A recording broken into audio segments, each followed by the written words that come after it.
Talk for 2 hours about this nothing movie. Hey! Wow! Wow! Let me get my notes out. Well, we're just gonna say it right off the bat. I'm sorry, guys. If you're a clown, turn it off. Just turn. You're not gonna come out of this with a. This podcast is entirely for and by culrophobes. This podcast is gonna turn every smiley face clown into just. Yep. Well, I've got nothing polite to say about clowns in general. Not a remotely clown-safe atmosphere here today. This is clown unsafe. If you're a clown and you thought you were coming around here without a frown, you better turn that shit right upside down. Because why? Why are you a clown? What? Why? Hey, all right, hold on. All right. Yep. Hey, this is Grindhouse Movie Club. It sure is. Thanks, Andrew, for the podcast. For the podcast or the intro song? Because we're the one doing the podcast. Would there be a podcast without an intro song? That's a fair point. I feel like we give Andrew not enough credit. Yeah, he really for being a part of this willingly. Yeah, for associating himself blindly to whatever we described. I don't know if I really described it to him what we were gonna do. I just said make it. Give me the goosebumps, and I'm not sure there was an accurate description at that point anyway. Yeah, no, I definitely. It develops slowly over time, like a tumor. Yes. Over maybe like an evening or so. Yeah. You wear it like a cloth and it becomes your skin. This is Grindhouse Movie Club. Yeah. So if you're just joining us, grindhousemovie.club, everybody. Yeah. If you want more of this. That's a whole website. Did you know that? You could just have that? You could just what do I want my website it's to for be? free to be on there. Dot anything. Well, I mean, you could just be on the website for free. Yeah. It's not free on this end. But, I mean, that's a small price to pay to have all you got to do is to type the name of the podcast into any browser, and then there we are. Yeah, man. Like a couple tickety-ticks on the old keyboard. Or phone. I mean, I won't discriminate. I might. Oh. No, I won't. I won't do it. No. This is not a safe space for clowns. I'm turning my phone to do not disturb because I don't want to be disturbed during this. Yeah. And I got a feeling it's usually about this time work ring-a-dings with many things. Well, they can, I'll give them a ding to ring. I'm not going to like it. Well, look, what movie did we do this week? Fucking diving right in, all right. Sorry. Oh, wait. Okay, what movie did we do this week? Yeah, use the pause. Just like this movie, really, just not beating around the bush at all. We did fucking Clown. It does not take long for this movie to kick off, so why? Exactly. What else is there to say? Did you have another thing? Did you have another thing you wanted to throw in here? No. Okay. Well, guess what? Clown. Yep. Fucking Eli Roth. Just really throwing spaghetti at the wall at this point. You got Green Inferno. You got Aftershock, which is a movie about an earthquake in Mexico. I'm sure there's more, Eli. Mr. Roth. I'm kind of excited because I really enjoyed this movie. I feel like you didn't. I was underwhelmed is the word I would use. All right, there's a lot of good shit in the movie, but I felt like for the most part I was just like lurching between really cool gore scenes and not really caring about what was going on in between them. That's what I like, though. I enjoyed that whole deal because, look, I'm not gonna lie. 9 minutes into this movie, I was like, "Come on, right? Like, stop it! Have a thought, guys." Yeah. And normally 9 minutes into the movie, you're like, "Well, I don't care who the best boy was. Let's come on." Who the best boy was? Because all the super long fucking credits sometimes. Yeah. The end and the movie begins with just the blood-curdling screams of children. Yeah. Which is a pretty accurate representation of any kid's birthday party. And it kind of... So, yeah, the movie... Equally as annoying as well. Movie starts, boom, clown stuff and screaming. Yep. And the fun thing about kids' screams is you can never tell if they're for danger or pleasure, you know? It's a surprise. Yeah, you hope the latter when it comes to kids. Well, I mean... More joy, you don't... Yeah, not pleasure. Pleasure's not really the word. Yeah, sorry. For joy. You never know if they're, like, screams... And that happens later in the film, and you're like, okay. Exactly that later. Yeah. Play Place? Chuck E. Cheese? That's Dave the and one. Buster's? That's the Adventures on Wonderland? Nah, I mean, I don't know how they got. I don't know how Chuck E. Cheese was like, all right, we'll be in your movie. Yeah. We'll be in your movie. But they're in the movie. Yeah. They name them twice. Just don't defile the ball pit. Oh. Oh. Yeah, you look, we'll be in the movie, but you don't show the mouse. Don't you dare do anything weird with the mouse. 5 evenings at Andy's. I have Fortnite at Ralph's. Fuck. All right, so yeah, it's a birthday party, and Denise is her name. Okay, yeah. Kid's So- birthday party. The kid's 7. You got Kent, who's the husband, and he's a realtor, and you got Denise, who, I mean, she's a dental hygienist, which is basically the same as saying a stay-at-home mom. this movie really puts it in your face that, look, you can be anything you want to be. That's true. Anybody on the face of the earth can be a birthday clown. Yeah, with some commitment. It takes nothing. No, it takes a suit. It barely takes that. It takes maybe a half-assed old suit and some handkerchiefs. And anybody on the face of the earth, if they really want to be, can be a realtor. It takes no skills or thought. Very little. You don't have to think about anything other than nothing. I will say, house. Just get through the film, you know? I will say that the majority, it really helps you to be a successful realtor if you're a woman who is large and blonde. I don't know what it is about, like, statistically, most female realtors happen to be fat, white, with blonde hair. And they all have the same level of enthusiasm about it, and it's a little too much. I feel like you've only met one realtor in your life, and you just keep forgetting. Like 5. How? For what reason? Why are you There's meeting- a couple. My coworker right now is getting kicked out of his place, and he's got to buy a house, so he's dealing with a lot of them. And immediately when he was talking about speaking to a mortgage broker at first, I was like, is she fat, white, and blonde? And he was like, it's funny you ask. Yes. And then later on, met with another one, exact same setup. I think there's something trustworthy about it. You want to just you want to get a big hug in a house. I think you're onto something, Jay. Yeah. This goes all the way to the top. And if you're a male realtor, your last name has to be almost impronounceable. It's very often an opolis. Yeah, it's generally it's your first name twice and then Opolis, and then you're also a dick. You're a dick to everybody. Talking about one specific realtor is quite local. First name, last name, first name, Opolis, dick. Yeah. Anyway. First dialogue between aside from rowdy kids just existing in a house and causing trouble by running indoors with shoes on. Denise, who is the main character, is talking to, I assume, her sister. Yeah, me too. Hey, I'm pregnant. Keep it a secret. Well, look. First of all, they don't say that. Okay, but I know what a meaningful look looks like. They do the whole thing like, you want some wine? No, I couldn't. Oh, and then like it's like an unspoken thing. So what I wrote was, I want my child to come out with the appropriate number of chromosomes.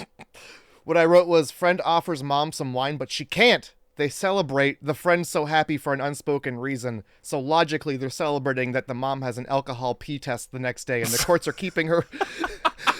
they're trying to keep her clean for legal purposes. She's got a job interview at a Walmart tomorrow. I'm so happy for you. And then her dad comes in and misogynistically interrupts their celebration to ask one woman to pour him a beer. Like, are you an invalid, you old fuck? Yeah. You guys saying surprise in here? You guys keeping a pregnancy a secret? What kind of whatever. Get me drunk now. Is the clown coming? Which is never a good thing to ask. No, especially not when children are around. I don't want to hear that phrased in any way. I don't care I don't care the situation. Is the clown on his way? Is what you say. So Jesus. the clown has canceled at the last minute because I guess he had important clown, but he got stuck in a car. All right, I'm about to poke some holes in this. Jay. Go right ahead. All right. Yeah. So we got a phone call between somebody, and apparently the clown's double booked. I think it's the husband and wife. One, how? How is the need for a clown that great? I feel like there's a lot of people who are like, are you sure when you tell people that you want a clown in your house? 2, no way. No way more than one person needed a clown on the same day. The exact same clown also. 3, no way is there only one clown. I've seen their vehicles. But how is there no one else to send? Like, Anybody can be a clown with enough makeup. You just go to Party City for 5 minutes and you come out a clown regardless. Any clown rental company should just be like stoked for the business. You know, Yeah. like, yeah, you know what? We've seen enough of them. We can fumble together a clown and send him to your house for your children. Like, have you not seen Joker? It's just a guy in a booth putting makeup on his face. That can't be that hard to find. No. Dirty lockers and a rack of costumes. And I gotta tell you, even if like you can't find it, it's pretty easy to make. They sell makeup everywhere. You don't even have to have clown makeup. Sometimes they're hobo clowns, and that's just perfectly acceptable. And you just like get colored cardboard, cut it in circles, and fucking masking tape that shit to your chest. Hey man, clown, get your grandma's doily and wrap it around your neck. There you go. Anybody, and like I said, anybody can be a damn clown. Anybody. Let's talk about real quick. First of all, Kent, husband and father, is late to the birthday party because he's busy hammering a sign into a front lawn. That's important business. Oh my god, yeah, on your son's birthday. So he catches wind that the clown's not coming, and so he goes, you know what I think I'll do? Just real quick. I'm gonna rifle through this homeowner's shit while they're not around, and have trusted me to sell their house individually. Yeah, wow, it's... Because the homeowner's dead, but we don't know that yet, and neither does he. No, he thinks it's cool. He's just stealing. I'm just gonna go into their unfinished hoarder nest of a basement and open things until I find outfits I can put on, like Buffalo Bill. Yeah, essentially as he's getting this phone call, he's like flipping through this person's stuff, and oh, wow, great. Clown costumes. Right, in a chest that's chained to the wall with fucking 18 feet of wrought iron Texas County chain like a slave. See, there's that one, but... And he doesn't notice that at all. He's got this fucking rack of clown costumes. Not one of them good enough. No, not at all. Not one of them good enough for this. By the way, if your 7-year-old likes clowns... Yeah. Get them a new thing. I don't care. I do not care. Nobody likes clowns. Anytime that there's a clown doll in a house, it's only a matter of time until it starts moving on its own. The only clown doll I want to see is the one that Lunette's waggling around. And it better be the big comfy couch from a long-ass time ago. Yeah. The only permissible clown on this earth is Major Bedhead. With his bicycle helmet. Because he's got problems as an adult.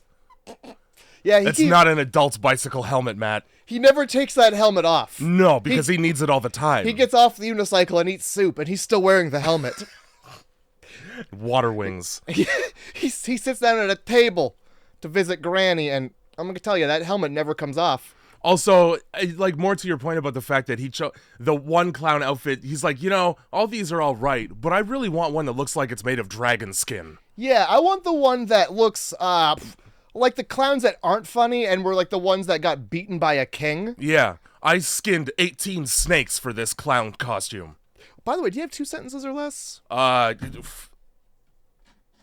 Your cat's dicking around is my 2 sentences or less. Hey. I don't know what's in there that she wants. Don't be a clown if you want to be a regular person after. This entire movie is a metaphor for the fact that once you put on the outfit, you're just a clown forever in the eyes of your family.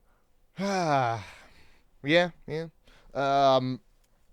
didn't really have one either, to be honest with you. I just kind of thought, what are you doing back there? I didn't just throw her. She jumped. How about this? All right. Yeah. If your birthday party lacks a clown, that's fine. There's no need to bring a clown anywhere. No. Have another piece of cake. How about have something else? Anything. I'm trying to think. Get a magician. Get a mime. Yeah, there you go. Either of those two things. If your clown is anything but a mime, you've hired the wrong guy. The best thing about a mime is that they don't bring a box of anything because it's all in their head. So you don't have to worry about like helping them with the trunk. Whereas with a clown, there's probably a whole treasure chest of various colored scarves that you got to deal with, bubbles and balloons. With a mime, the box is see-through, so if he's dragging one of your children away, you see it. Yeah, exactly. He's not hiding your children and taking them. Yeah. Whereas clowns, you see, with all those scarves and trunks, they can stuff a whole kid up their sleeve, probably. I don't trust them. I just Anyway, wrote right here, literally, clowns are not great. mimes never would have done this to you. Fuck's sake. So that I don't know where the fuck he got the face paint, makeup, and nose from, because it was just the costume in the fucking trunk. The nose is the nose was part of the demon's skin, apparently. Yeah. How about the whoops. how about the makeup though? Explain that one. I feel like he had makeup, but then like, you know, part of the whole thing Just is, like on deck, he's got eyeshadow and mascara, like he's going to goddamn scene queen night. well, let's pretend like, because there was like a sad dejected clown gear up scene that in that he got some stuff and put it on his face. Yeah, sure. Like, it's like whipped cream. Well, maybe this dead guy had some like corpse paint or something. Sure. Yeah, he's a Norwegian black metal fan, like Nicolas Cage's son. I was thinking corpse makeup. But yeah, you know what? I said corpse paint, didn't I? I'm a fucking idiot. But yeah, I feel like the whole thing is like your skin becomes white. It does over time, and that just like, because he does wash it off, and it just comes back slowly. But like, I think it coming back is like his just skin turning white rather than same with the makeup. wig. The wig just turns into his hair, which like that's the least of your concerns. There is a distinct sound in the movie. Just shave your head. Well, I mean, it'd grow back like that, but yeah, just shave your fucking Just head. go cue ball forever. If the alternative is that you're wearing a rainbow on your skull for the rest of your life. Well, here's the problem. Like, it's not just a rainbow cap on his head. That's like, the problem doesn't end at his hairline. It keeps going down throughout. Yeah. It makes a muck of whatever body he had left. Anyway, Denise is so excited about the fact that this guy humiliated himself in front of all of our family friends at this birthday party by dressing up and dancing like a fucking clown. Oh my god. That, straddle me in the musty clown outfit I got from the Black Mold basement. Right, like, because he sits down, and first of all, you could tell that, like, this is a do-nothing dad, because she's like, just watch TV. Yeah. Just do the thing you do every night. I'm gonna go instead of pay attention to me. There's a couple lines where they're like, "Hey, where's the zipper on it?" And he's like, "I just slipped it on," because she's like trying to get it off. Yeah, so that she can get at the goods inside. Yeah, I don't understand why she wants to fuck the clown, but that's what I mean. He's really trying to sell it too. He's like, "Are you sure you want me to take the costume off?" Because I'm not feeling like doing that right now, and I could probably just pull my penis through a hole. Yeah, he takes his dick out and he's like, "Look, it's a dog." Let's see, what did I write here? The mom wants to shower before they fuck. Like she could be dirtier than a goddamn clown. Yeah. You're still gonna get a UTI. You are. Nobody gets as dirty as clowns do. I don't know what it is about a lot of cream clowns. pies and seltzer. It's a lot of like birthday party to birthday party to birthday party. When snot-nosed vomiting children. And then just like washing your genitals in a truck stop in between, you know? But yeah, she's or just in the back of your car. I think she was about to be like, "Hey, by the way, I'm pregnant." She's like, "I got a secret to tell you, but can I fuck this clown first?" Yeah. I don't know. She's like, maybe you want to take it. And he's like, "Are you sure? You want to make a little clown baby?" No! Nobody has ever wanted to make a clown baby in the history of humanity. What does it come out looking like that? Oh, man. That clown load really took. That clown load. It was mostly handkerchiefs. Oh, honk my nose. I'm gonna come.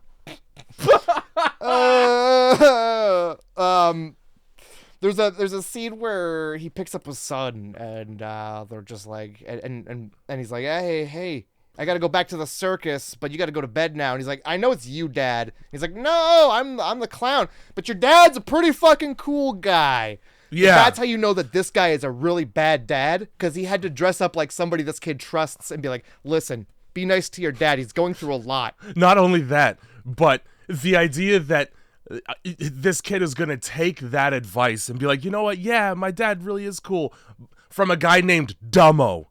That's a better option than your father. And by the way, like, it's not like this kid calls him Dumbo one time. No, he keeps calling himself Dumbo throughout the movie. Yeah, there's at one point you see like he's drawn like a little family portrait and the clown's in it and it just says Dumbo. Yeah, great. So having this clown, way better than having a dad. At least this he dad shows up to my fucking birthday. My God.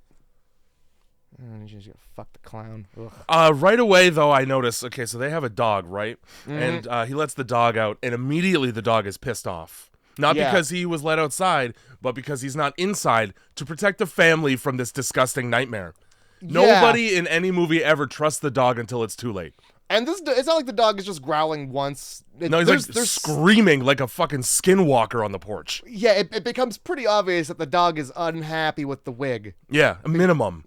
Minimum the wig, maybe the nose. He does try and destroy it later, but the dog starts barking immediately after being let out, and then he even startles himself, being like, "Oh, I forgot I was a clown." Yeah. How? Yeah. How could you have forgotten that? How do you not see that red thing in your central vision? Are you not? Right down the middle? Are you not breathing through your nose? Impossibly. So I know when I'm congested the second I wake up in the morning. This lady goes, and she goes to shower herself. Yeah. And not the clown. Why wouldn't you just hop in the shower with her? Yeah, no. 2 birds, 1 stone. And magically, he just like falls asleep. He does. He's had a long day. Yeah. Of being embarrassing. He's had a long day, and boning is on the table. Your day gets a little longer. Nap time. Fuck it. And even she doesn't come out and is like, hey. What the fuck just happened? No, I'm just going to let you sleep until morning and go, whatever the female equivalent of dry clammed. It's like blue balled. Yeah, yeah. Beach clammed, maybe. There, yeah. I don't know. Sure. We'll workshop it later. Fine. We'll make some t-shirts. Mollusked. So it's the next morning. Dad wakes up. Oh, by the way, overnight there's like sounds of like, I think it's like the wig setting in. That or like the outfit getting tighter. So this movie is essentially Goosebumps Haunted Mask. I literally wrote that. There's right here, because like his fingers, he can't get his fingers under the Yep. And then later on in the movie, it starts to conform to like his bloodstream. Yeah. And then just like that fucking mask, Carly Rae. I think that's her name. I can't find the seam. Yeah. There's no seam. She makes that noise in the movie. Please or the help me. episode, I guess. Yeah, I'm pretty sure her head floats pretty spookily. Yeah, there's a couple heads that float spookily. It's a good episode. It is. I had that one on VHS. So it's the next morning. Dad wakes up and he's like, "Hey, this wig's on my head," and Mom's like, "Well, you got to take this little bastard to work because I have to go make sure people get their teeth scraped." Yeah. I have to use a very threatening-looking hook inside somebody's mouth. But I'm nice. You'll find out that I'm nice later about it. So, and she's even like, "Hey, there better not be any clown marks on the couch." What the fuck does that mean? Did you wipe your ass? What are you doing on the couch that makes clown marks? Was my shower too long and you couldn't wait? That's why you fell asleep. Better not be clown crust. So yeah, by the way, I wrote Mom's G2G and I haven't written G2G. Yeah. I haven't written that in a long time. I haven't written it until since it meant gotta go on MSN. Exactly, like when like the conversation was ending and you didn't know when it was gonna pick back up. You let people know. Yeah, I've got to go. That's right. Now it's text messaging. Like there's just been a constant conversation between everybody. The most recent one that's pissed me right off is ASL. Now means as hell. No, it doesn't. Nope. That was the way that you made sure that you weren't doing something dangerous on the internet. Yep, that's the way you protected yourself as an adult and a child. 100%. ASL? Mine's much different. All right then, goodbye. End of conversation, just like that. See how smooth and easy that was? That first number really can't be much different than mine, or we can't talk. I don't know what to tell you. It better be damn close.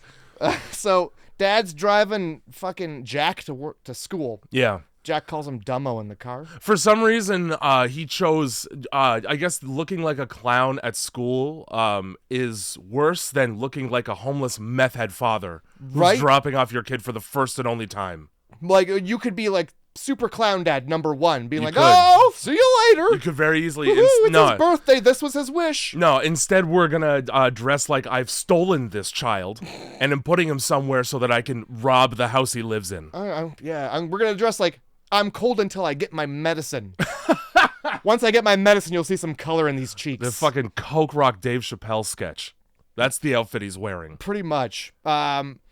So yeah, still fully in the clown gear, and like even he's got workers who are helping him with this house. Now, these workers are they're just fine gentlemen who work. That's true. They're hard working. Yeah, they're very enthusiastic about employment.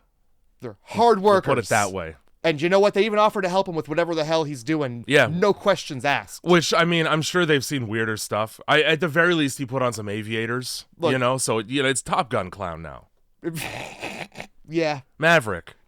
Honk, honk, honk.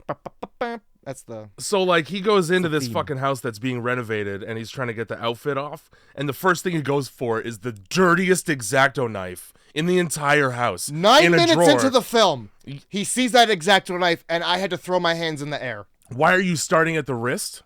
Why? Go for the tassels. Why? Yeah, why the wrist? Yeah, why that side of the wrist as well? Why the fucking wrist? And rip that wide open. Yeah, let's see. So let's get the Sawzall out. At no point, though, have we thought of scissors. Nobody's thought of scissors. Nope. Tinning shears. Try those. Nope. So yeah, that's what I wrote. Fucking. So he grabs. It was either like a bandsaw or a Sawzall, something 1,000 times more dangerous. And he puts it right against his neck. Yeah. What's up with that? I'm just saying, we'll start cutting at throat height. How about the foot? Something you don't need so much. Yeah, just in case your hand slips because you're frustrated. And he says, oh my God, he says it to himself, this is stupid. Yeah, let's do it anyway. Yep. I like that he's in the mirror, he tries to take the wig off, but you can tell that he's trying not at all because it is indeed a wig. And that's my issue with this character, Kent, as what inevitably turns into a demon clown, is that the first half of the movie, all of his behavior is so fucking cartoonish, but they still have these, like, tension stings. Like, oh, something scary is going on. But he looks how he does, and he bumbles around like Mr. Bean. Well, yeah, because he's a clown, Jay. Don't! He's a realtor. We stopped being a clown the second we packed up the balloons last night. Look, you know who... Now it's a problem you know who that else an is adult needs to solve. You know who else is a realtor? Anyone who wants to be? The fucking dad from Modern Family. So of course he's gonna act like a clown. That's when you're a dad and a realtor, you've got nothing else but being a goofball. Burrell. Yeah, being a goofball and bending a woman over in front of cameras. Those are your two options. Oh, Ty. Anyway, go on. That's it. I had to make it. Wait, we both had points to make, I guess. Cartoonish as fuck. The behavior doesn't match the tone of the film, is my point. And I say it does because Fine. it's called clown. Yeah, you put on a suit from a derelict chest and are surprised when it adheres to your flesh like it hasn't been fermenting in itself for years. Okay, possessed fucking clothing or not, it's gonna be sticky. It's gonna be sticky inside. It's a clown's costume. Yeah. There's everything clowns touch becomes sticky. We find out later that this specific costume, was also worn in the terminal cancer ward of a children's hospital. So it's got bacteria. I was gonna say that if the cancer doesn't get them, the lowered immune system and the old dirt from where does it come from? It comes from like Sweden or something. It's Nordic, so like and he gets it in a box full of rotten stuff. Fuck yeah. Everything's all rotten, but this costume. The person who owned it is dead. So let's go rub up on some immune compromised children. Sounds that great. Seems like that's gonna cheer them right up when they die the next day. That guy is Peter Stormare, which the second I saw his face, this movie became a 5 just because he's in it. Yeah, what else is he in? Because he's in something. So many things, dude. We're talking about Bert, right? The brother who is not the doctor, obviously. The only other person in this film who isn't bad. Is his name fucking Bert? I don't know if I ever caught his name. Yeah, his name's Bert. Okay, yeah. He's one of the nihilists in The Big Lebowski, the "We'll cut off your Johnson" guy. That might be what I know him from, but you know him probably, from a shitload. Yeah, like he's in all kinds of stuff. He's in John Wick, I'm pretty sure. Probably. Look, if you need to picture him, picture fucking what's his name from Scary Movie 2 with the little hand, because that's what but the Scandinavian version. Yeah, it's somebody who looks much healthier, but still the same hairline. Same hairline. I can't remember that actor's name, but you know, take his little hand. He's from Schitt's Creek too. He's from Schitt's Creek, and he's also in Osmosis Jones. Fuck, that's a great movie. Where Bill Murray gets the flu, and his solution is just drink. Just drink. Drink beers. Look at that man and tell me he's got any kind of medical advice that's gonna count. All of his medical advice is drink beer related. Well, yeah, that's why he looks so fucking sick. So fucking, that was all it took for Kent to give up on trying to no longer dress like a predator and just go home Yeah. and eat birthday cake at midnight. Now, I don't see any problem with that, but the movie, once again, there's like a tension sting because he's eating birthday cake at fucking 12:30 in the morning. Oh yeah, his stomach is real rumbly. Oh, he's hungry constantly now. Yeah, Also. and nothing satiates his hunger. Yeah. Which we learn. What did we just watch that's like that? Oh boy. Was it even us that did?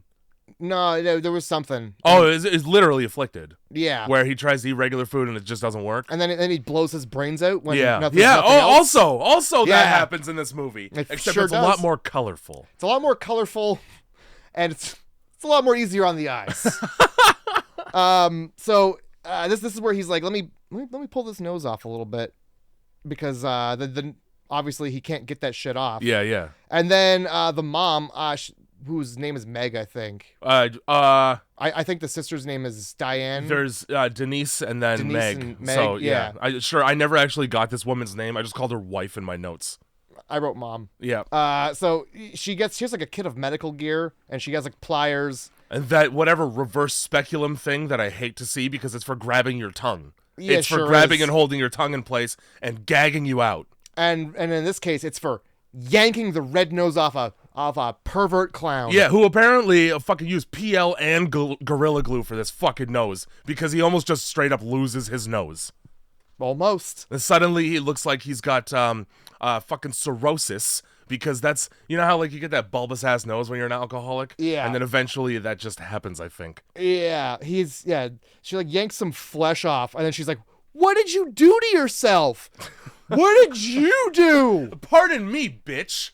I'm pretty sure I said ow 5 times, and then you braced yourself against the toilet.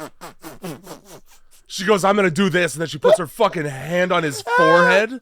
Yeah, she does. I'm gonna do this. Please don't do that. I'm gonna do this though. This is gonna be like pulling out a gold tooth in Auschwitz for you. Oh my god. And so she yanks that shit off. Dog eats it.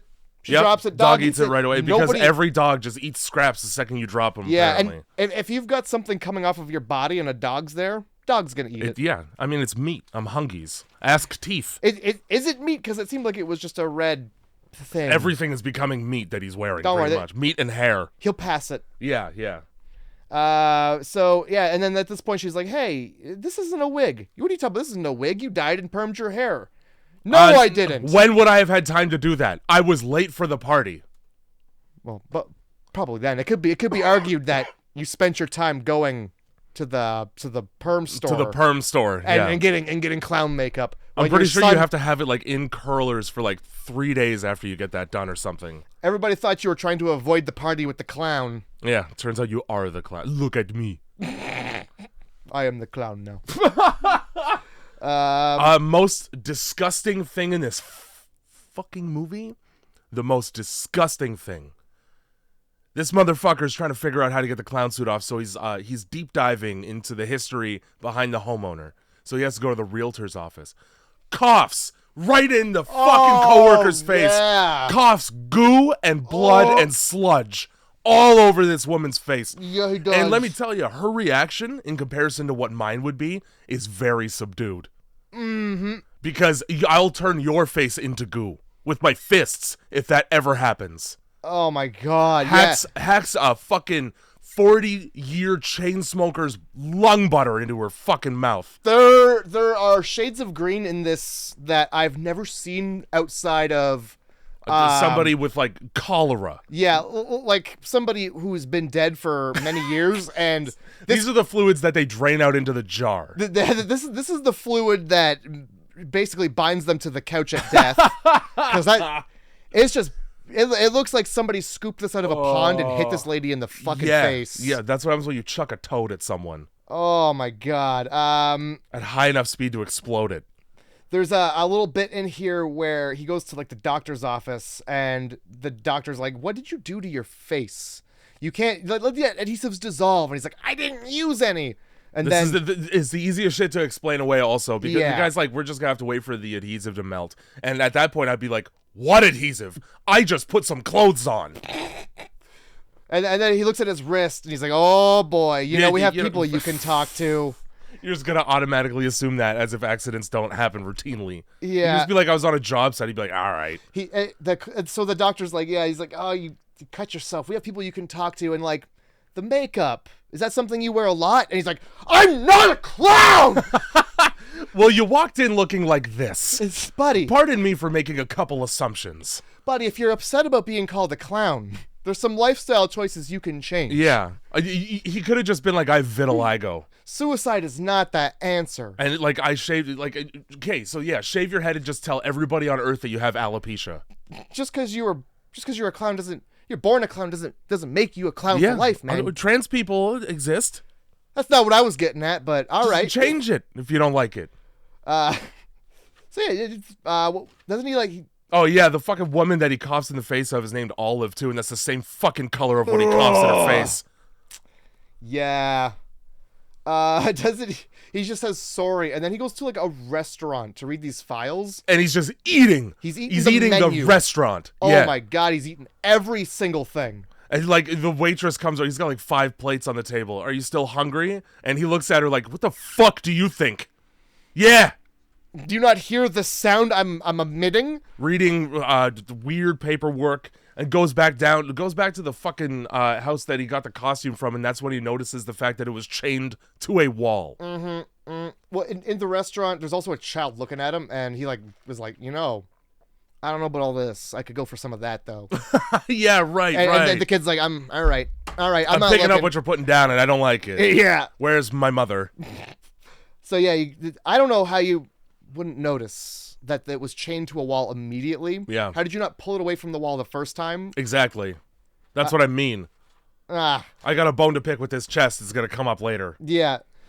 So this is, at this point, he's tracked down somebody who is unknown to him, but the brother of the homeowner, and that's Peter Storfucking-Mare.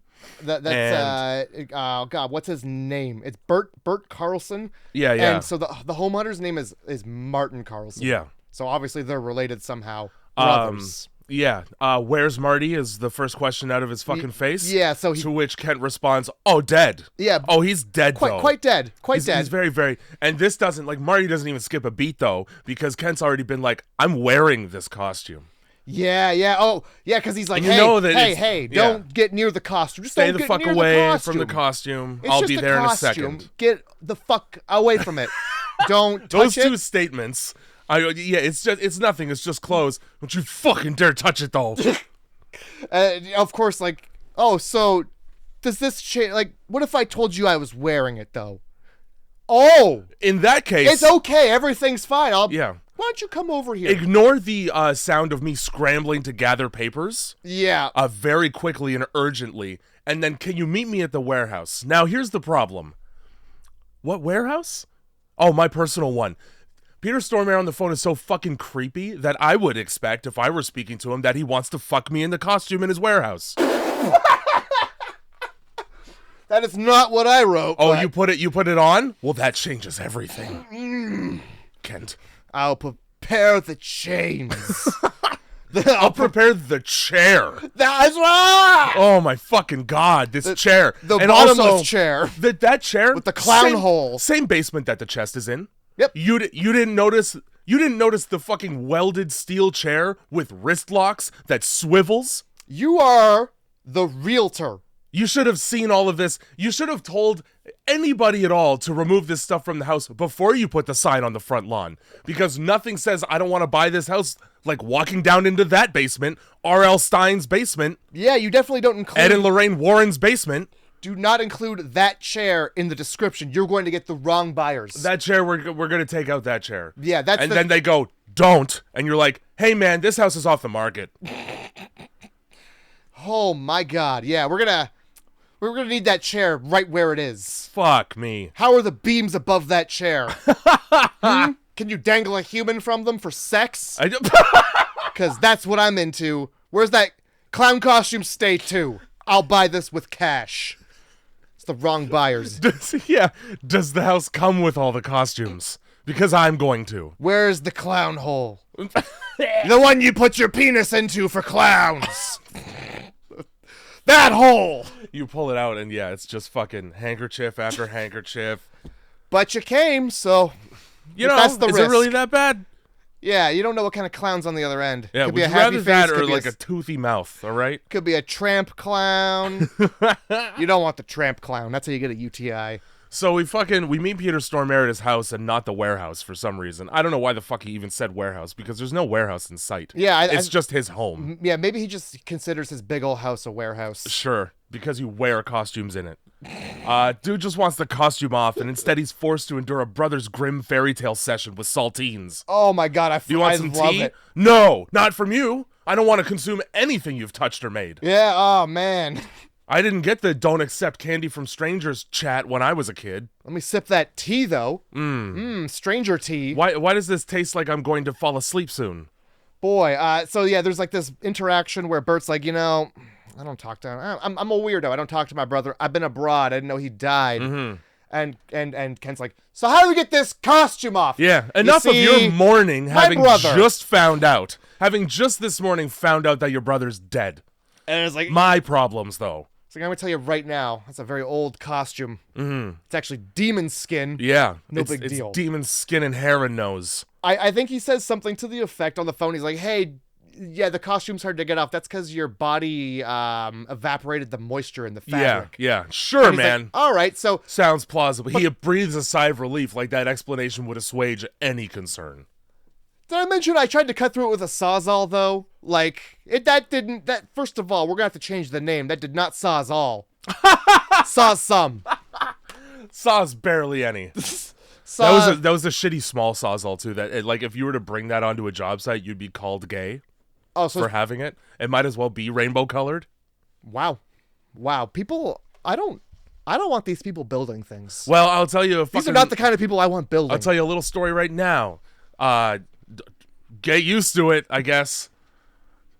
Dude, I'm in trades and I gotta hear that shit all the time. I don't like the story. A fucking drywall one time in a conversation about my skin color said verbatim, "What are ya?"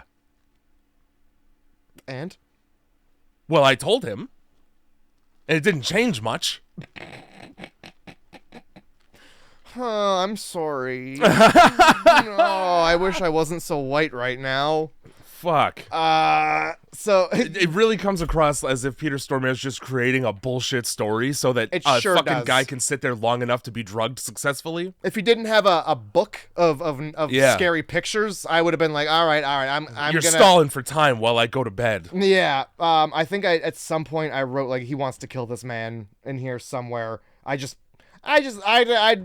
figured he wanted to kill him and just so he could have his costume back. Yeah. I didn't realize that decapitation was the only way. It's the only way. It's the only way to keep you from being hungry forever. Like, at no point did either of them discuss the fact, it's like, hey, man, I just spent $230 at a diner because I'm hungry all the time. What's that about? Oh, huh. Seems like the issue is a little bit further reaching than I'm stuck in a costume.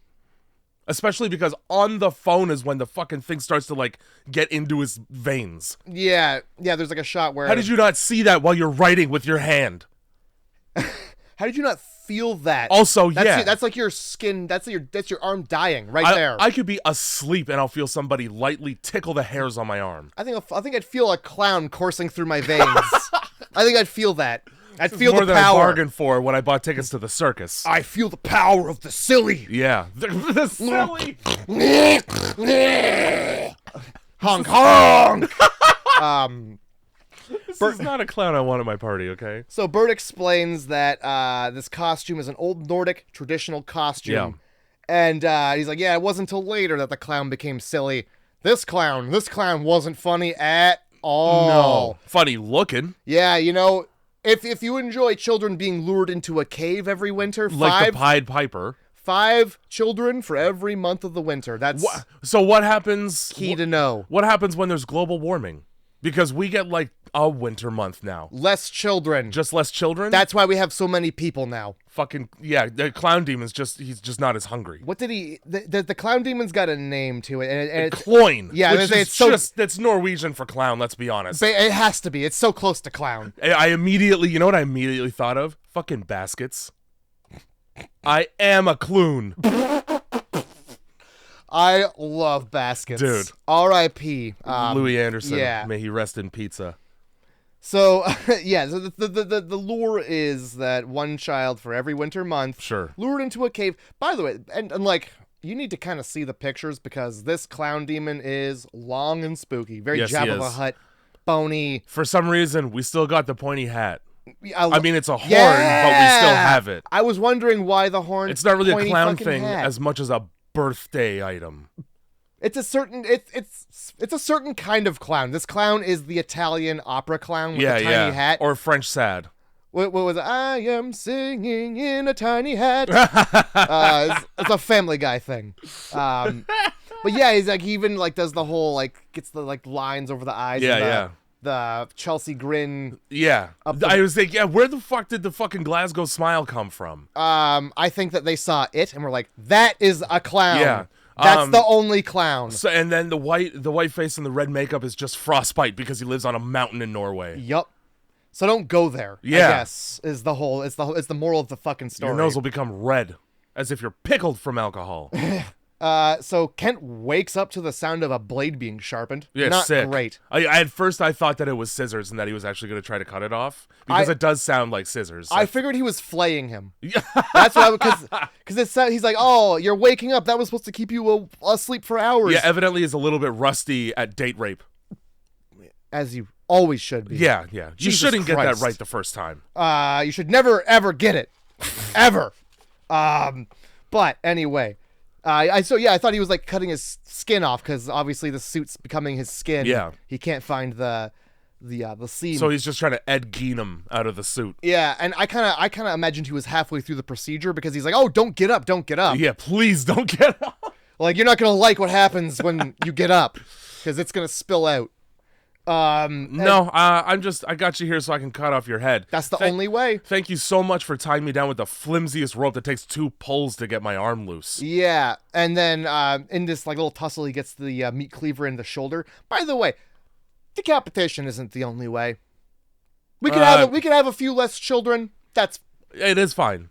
It is just fine. Plenty of opportunities in this movie for this demon to be slaked and go back into sleep. You know? But no. I mean, we get halfway there anyway. Jesus Christ. The fucking I called him the morgue guy at some point because he just looks like a morgue owner. Fair. Bert pulls out a gun. Yeah. And he doesn't hold it very tightly. No, this is the fastest switch of power in a tussle in any movie because it's just he goes from getting his shoulder cleavered and not caring enough about it. Like he pulls it out, but like he's not visibly in all that much pain. No. Nor is he ever. That thing was embedded. Like that was through his collarbone. I mean, he's got the clown demon coursing through his veins. I guess that helps. So, This is where he's like, hey, yo, it's actually skin in the hair of a demon. Yeah. Good luck. Good luck. Good luck? You're coming with me. Yeah. How's that? If your in-laws ever were like, I don't really care for you as a person. It's very clear that, Meg or Denise's father does not like Kent. And, I mean, he was late to the birthday party. Of course. God forbid he be out providing for his family. Have you seen the side of the fucking house? It's huge. It's massive. He lives in a nice neighborhood. Yeah. But this guy's so used to driving Jeep fucking Grand Cherokees that nothing's ever enough. But for my baby girl. There's something about a father that calls their daughter my baby girl and you're both like middle age and above. Oh boy. Don't do that. Unless you're in the not flash dance Footloose town. You don't say that. Unless you're going into a corner and being kept there. That's dirty dancing, but I understand. What did I say? Footloose. No, it's Footloose. It's Footloose. Dirty dancing is just dirty dancing. Footloose is Kevin Bacon getting ostracized for his sexy dancing. Dirty dancing is Patrick Swayze getting ostracized for trying to fuck a 16-year-old. I'm okay with that. That's where nobody puts baby in a corner comes from. Is it? Yeah, because he's trying to convince his parents that he should be able to commit a pedophile sex act. I think you're thinking of Footloose because he dances it out in a barn, does he not? We're gonna look this up afterward. I'm gonna show you how right I am. Well, I had an idea for a movie that was it was called Anti-Footloose. Okay. Or Reverse Footloose, if you want. It's just super tight feet. No, like a Chinese ballerina. It's foot tight. It's a man sentenced to dance for the rest of his life for his sex crimes. It's like the exact opposite, you see. and he's kept in a barn where he has to dance, and nobody goes up there. Occasionally, we dump a bucket of water on him. I don't know. Oh, that's how all those songs start back then. Oh man, Rod Stewart is, I think, dead. I don't know. I'm not quite sure what he has to do with any of this, but is that not who made that song? No, you're thinking of Kenny Loggins. He does all those great songs. I thought the Footloose song was Wham though. No, okay. Footloose is oh god, it's right here on my phone actually because I love it so much. Footloose is Kenny Loggins. Is it? Okay, fine. Did I say Messina? So yeah, this. My whole point was just have a look around the room before you come in here going, I'm a clown demon, I'm a clown demon, woo, woo! Given the way that the shot is framed, when he barges in trying to explain that he's a clown demon and I have kidnapped a man and he's in the back seat of my car right now, he would have seen everybody sitting in the living room staring at him the second the door opened. Oh, yeah. The second. I don't care how panicked you are. I notice wine on the table immediately. Smells like a charcuterie. Read the room. This is not time for this. That obviously is received poorly by everyone. However, the most egregious behavior, I would argue, is from the husband of the sister. The brother-in-law, yes. The brother-in-law. Because, I mean, yeah, dad being disapproving of the fact that you didn't change out of the costume yet from the party yesterday. That's one thing. Dragging your wife out onto the lawn so that you can show him the victim of a kidnapping and beating in the back seat, that's another. But when he gets so pissed that he just tries to rip the wig off, yeah, kind of deserved to get his arm compound fractured like that. Oh, yeah. His bone right out of his arm like that. Oh, my God. Yeah, and, like, obviously, he's got the clown strength. Yeah. He's got the strength of one single clown. Which apparently is the same as a chimpanzee. I don't know my own clown strength, honk honk. So he's like, all right, fuck this. I'm going to go figure this out. Whatever he ends up doing. But he hops in the car, and that's when you see his fingers and toes start growing. Yeah, maybe, because at this point, I think he's still like, this is just a silly costume that's not coming off. But at this point, like, listen to the man in the back seat. The idea that it's a demon is starting to become acceptable. Yeah, oh, God. It is, the sound is, bone his fingers growing, great effect. Turns into arachnodactyli right away. He, like, coughs up a bunch of more goo on the window, and when he goes to wipe it, it's just his hand, like, crinkles, and his fingers, so like... gross. He tries to wipe it, like, again, like the Family Guy when Peter Griffin gets the booger on the windshield. Yeah, it makes it so much worse. Oh, yeah, it does. And then, Peter Stormare decides that he wants to crash this car. I don't know why you wouldn't choose to subdue your captor, like, when you're not driving down a road. Yeah. Seems like a silly choice all around, all the time. Yeah, Bert thinks his best option is to strangle somebody who's driving as fast as they can. Yep. Slam that e-brake, though. Pretty soft crash for having slammed the e-brake. I was really hoping, because what they hit is just a cement wall, that we were going to see Bert fly through the window and die. I wanted that, or, like, do a couple fucking barrel rolls, like hitting a Jersey barrier. Nah. Just a light tap on the side. Car's getting gently hit. Enough to somehow bust Bert's mouth wide open, though. His mouth just gets fucked. He gets messed right up.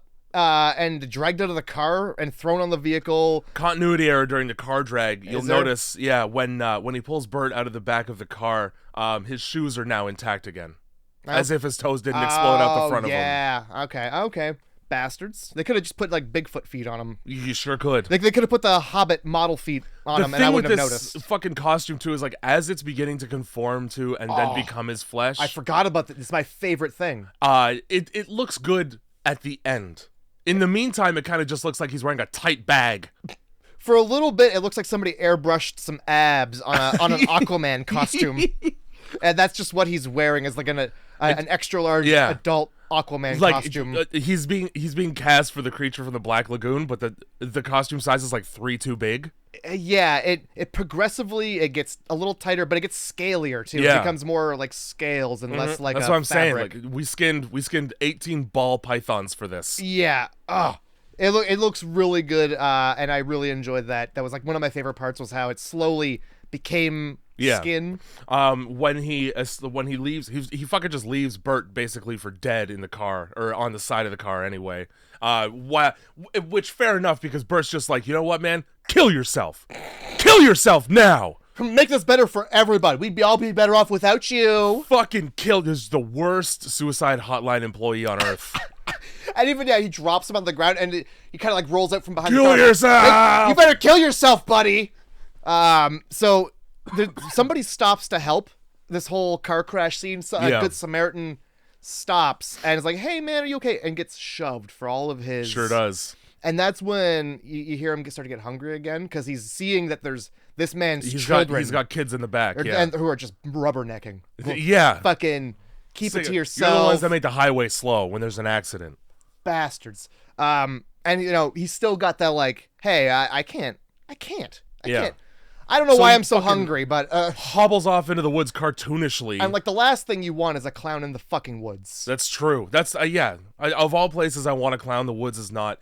My front porch being the other. You don't want a pedophile in the library. You don't want a clown in the woods. And you want neither on the playground.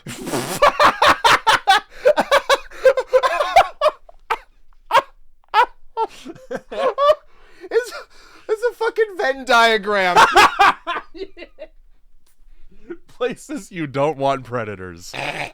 Regardless of what they're wearing. And then there's also just like a fucking bald eagle, because you probably don't want those in the playground either. Yeah. Small enough kids. Fair. They're going to get carried off. Yeah, it's like like a baby elk. Oh my god, that's my favorite fucking shit. Oh shit, yeah. So yeah, we just he's right off into the woods. Why not? So when he takes off with Bert in the back, he tells his wife, meet me at the police station. He sure does. That immediately goes out the window when he has obviously committed a crime. I don't think they have police stations in the woods. Anyway, nobody goes to the woods. So she goes anyway because he's just taken off into the night. And during her filing of a missing persons report, the cop asks what he's wearing, to which she responds, a dark hat and a coat. Yeah, she sure does. Why wouldn't you say a clown suit? The most noticeable thing for an adult to wear that's nowhere near kids. He'll be literally the only one for miles. There's no other clown. Unless the circus is in town, he's immediately... there he is. I can see him because the tassels and the balls on the middle. Look, I'm gonna follow these large footprints. Yeah. It's either a Kent or Bigfoot. Either way, I'd be excited to find him. Yeah, I noticed that too. She neglects to say clown. Yeah. He's the clown in the woods. Picture a fucking clown. That's what he looks like. Holy shit. So, yeah, Grandpa doesn't fuck around. He's like, all right, it's time to go. Yeah, fuck you know Ken. what? Fuck this dumb husband. Fuck, he broke my son-in-law's arm. Fuck this kid. Yep. We're out of here. Well, it's just, we need to agree that he's a dangerous man. He's like, it's a chemical thing. What the fuck does that mean? I don't know, but he sounds like a dad who doesn't know what the fuck he's talking about. At all. Just really wants his way. Yeah. So... You almost expected, some kind of showdown between them where he's just like, I never thought you were good enough for her. And then he just unhinges his jaw like it and swallows him whole. Yeah, I did want to see that. Like the taking of Deborah Logan. So the kid's like, hey, is this my fault? Yeah. So she's tucking fucking Jack into bed, and he goes, Mom, is this my fault? Yes. Yeah, it sure is. It sure is. You're the one who wanted the fucking clown for your birthday so bad. None of this would have happened had you had just been able to compromise on that. I wrote right here, if he had regular interests, an Optimus Prime costume never would have done this.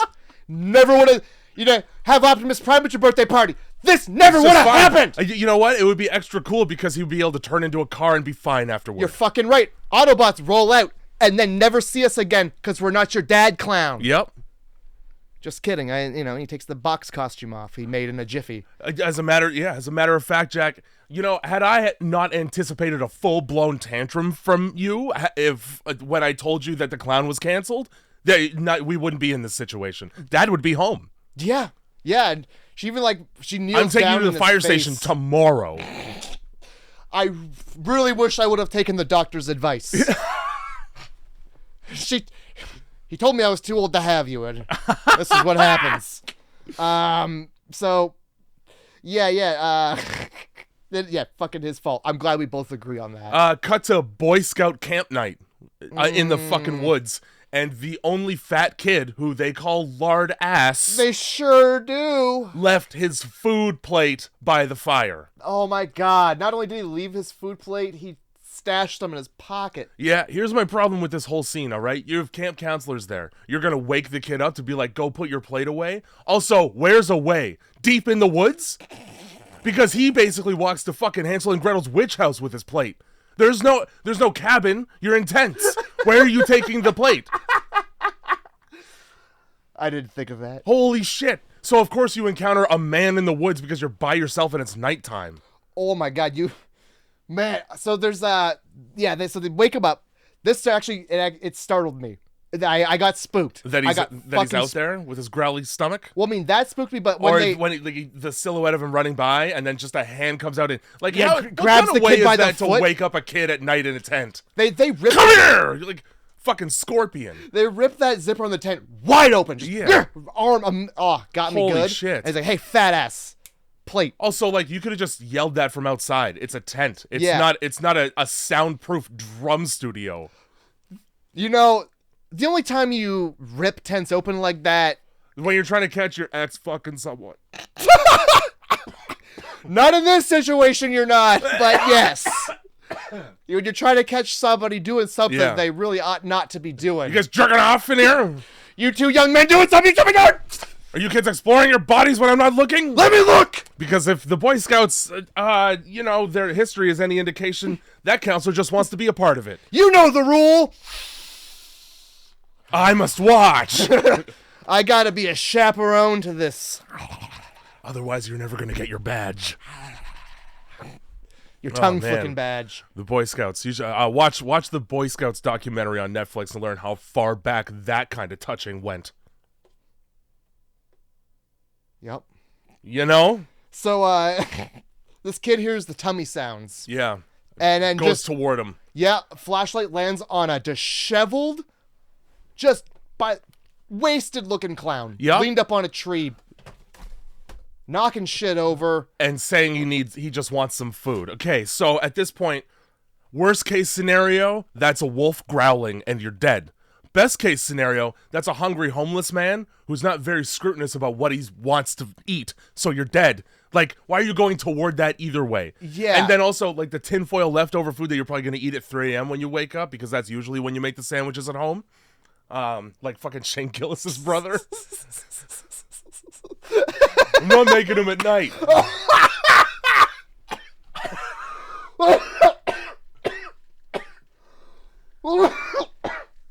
I forgot about that. I make them at night. My point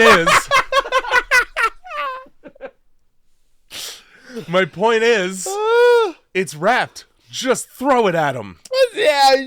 Don't get close enough for him to bite your finger off. Nobody should ever get that close to a clown without adult supervision. In the woods at night especially. No clown is ever doing anything that is not nefarious when they're in the woods at night. Important clown business? You mean masturbating? You mean masturbating and being close to kids? You mean finding a Boy Scout camp and watching? Crouching down, barely obscured by a tree? Official clown business. More like official clown jizzness. That's the sound of seltzer. Ugh. So yeah, I don't know why you had to get your hand that close to a clown. You know? So now Kent's got a taste of human flesh, and we're not going to go back. Yeah, he bites the kid's finger clean off, and I thought there was going to be more to it, but the kid just runs off. He's screaming loudly, like nobody's hearing that in the dead of night. Nobody comes looking for the clown? Yeah. Hey, the clown man, that bit my finger off. The garbage bag's this way, kid. I don't know why you walked 8 miles out into the wilderness to dispose of your fucking food. We told you not to go out there. You were probably trying to pet a bear, weren't you? Trying to pedo bear. This movie has a lot of good transitions that are like something terrible happening right to something questionable happening. When he's trying to get his suit off, it goes from like him like with the sawzall to his throat right to boiling water. Yeah, yeah. Like, oh shit! You think he's just gonna fucking stick his fucking hand and arm and just a steam bath? Nah, pasta. Yeah. This one is the kid gets his finger bit and then boom, red hand and paint splat on Yeah. on like it's either making like turkeys, like hand turkeys or something. Because now we're at Jack's school, Yeah. where sort of like when you're worried during a divorce that the spouse that you're divorcing is going to take your child to another country. Yeah, there's definitely that talk. Jack's right mom here. is having a conversation like, what happens if dad shows up at school? I informed the teacher immediately and I never go with him. I crouch into a ball and I scream for help. So she's like, see you later, doll. And now we get the bully character. Oh, yeah, I wrote right here, bullies shove him, Yeah. bet they die. Nailed it. Yep. At least one. Kind of deserves it for a couple reasons later on in the movie. But his name is Colton. And so we get just a little light bullying as an introduction to the fact that this character exists because he's going to be important in a few minutes. If you name your kid Colton, You're in for a brat.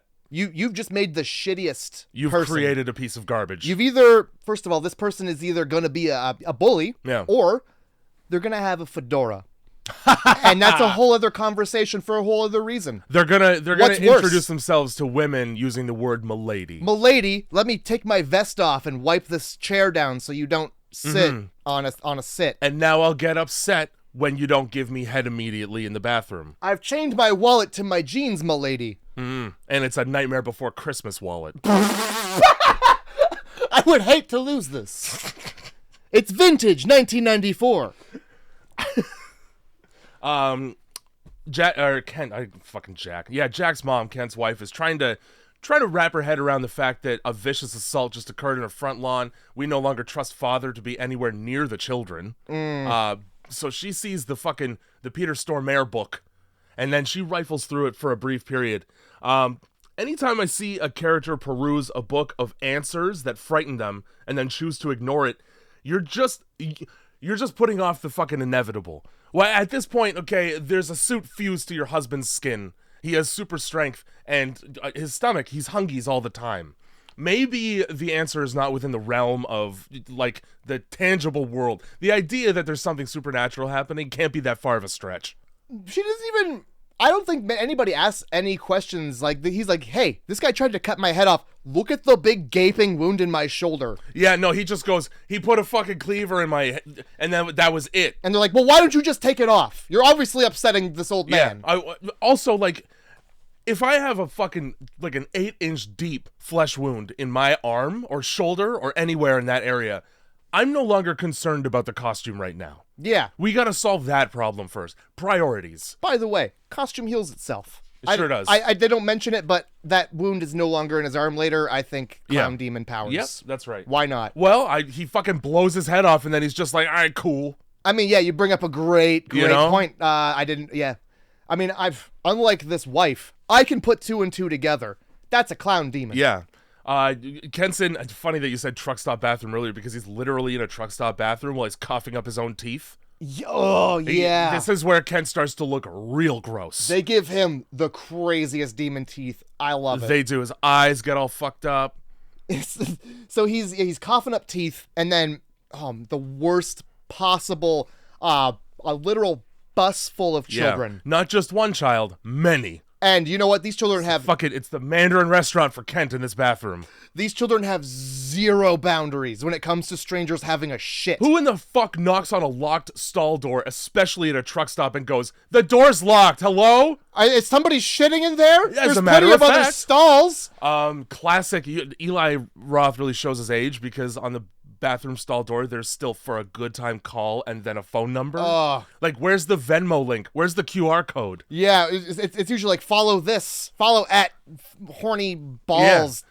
Or it's usually like somebody's actual name and they're trying to play a prank on a pal by getting them a lot of horny followers. So then the camera tilts up and then above it, like halfway up the door, it's just somebody's written cat's ass.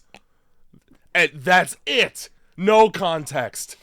Hey, it's it doesn't have to make sense. It's in a truck stop bathroom. That's somebody on heroin wrote this. Well, yeah, and you know, it's only people on heroin who are reading it. So he bursts out and scares children real good. Yeah, he's up on the toilet and he's reaching for a foot. Yes. I don't know what he thought he was going to get out of that. Because, like, there's a bunch of kids in this bathroom. Tons of kids. One of them just peers over like an asshole. What the fuck? Yeah, man. There's a grown man, and at this point, y'all are throwing yourselves at him. That's true. He's hiding in the stall. He wants nothing to do with you. You're making him have things to do with you. And, like, worst thing, he's got his wiener out and he's dumping. Do you really want to see both of those? Honestly, if you're dumping your wieners out, there's no in between. Truck stop bathroom means there's a decent chance he's also throwing up at the same time and trying to aim away from his dick.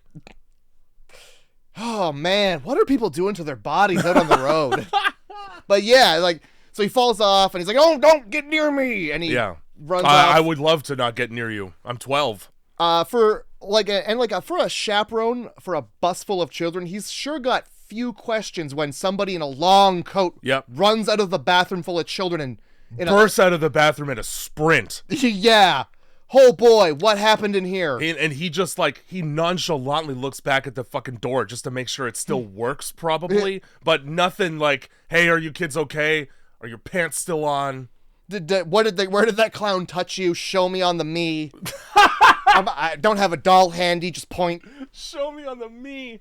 And then he's just on the bus, which is like there's two places where you can blend in if you look like he looks at this point. Public transportation is both answers.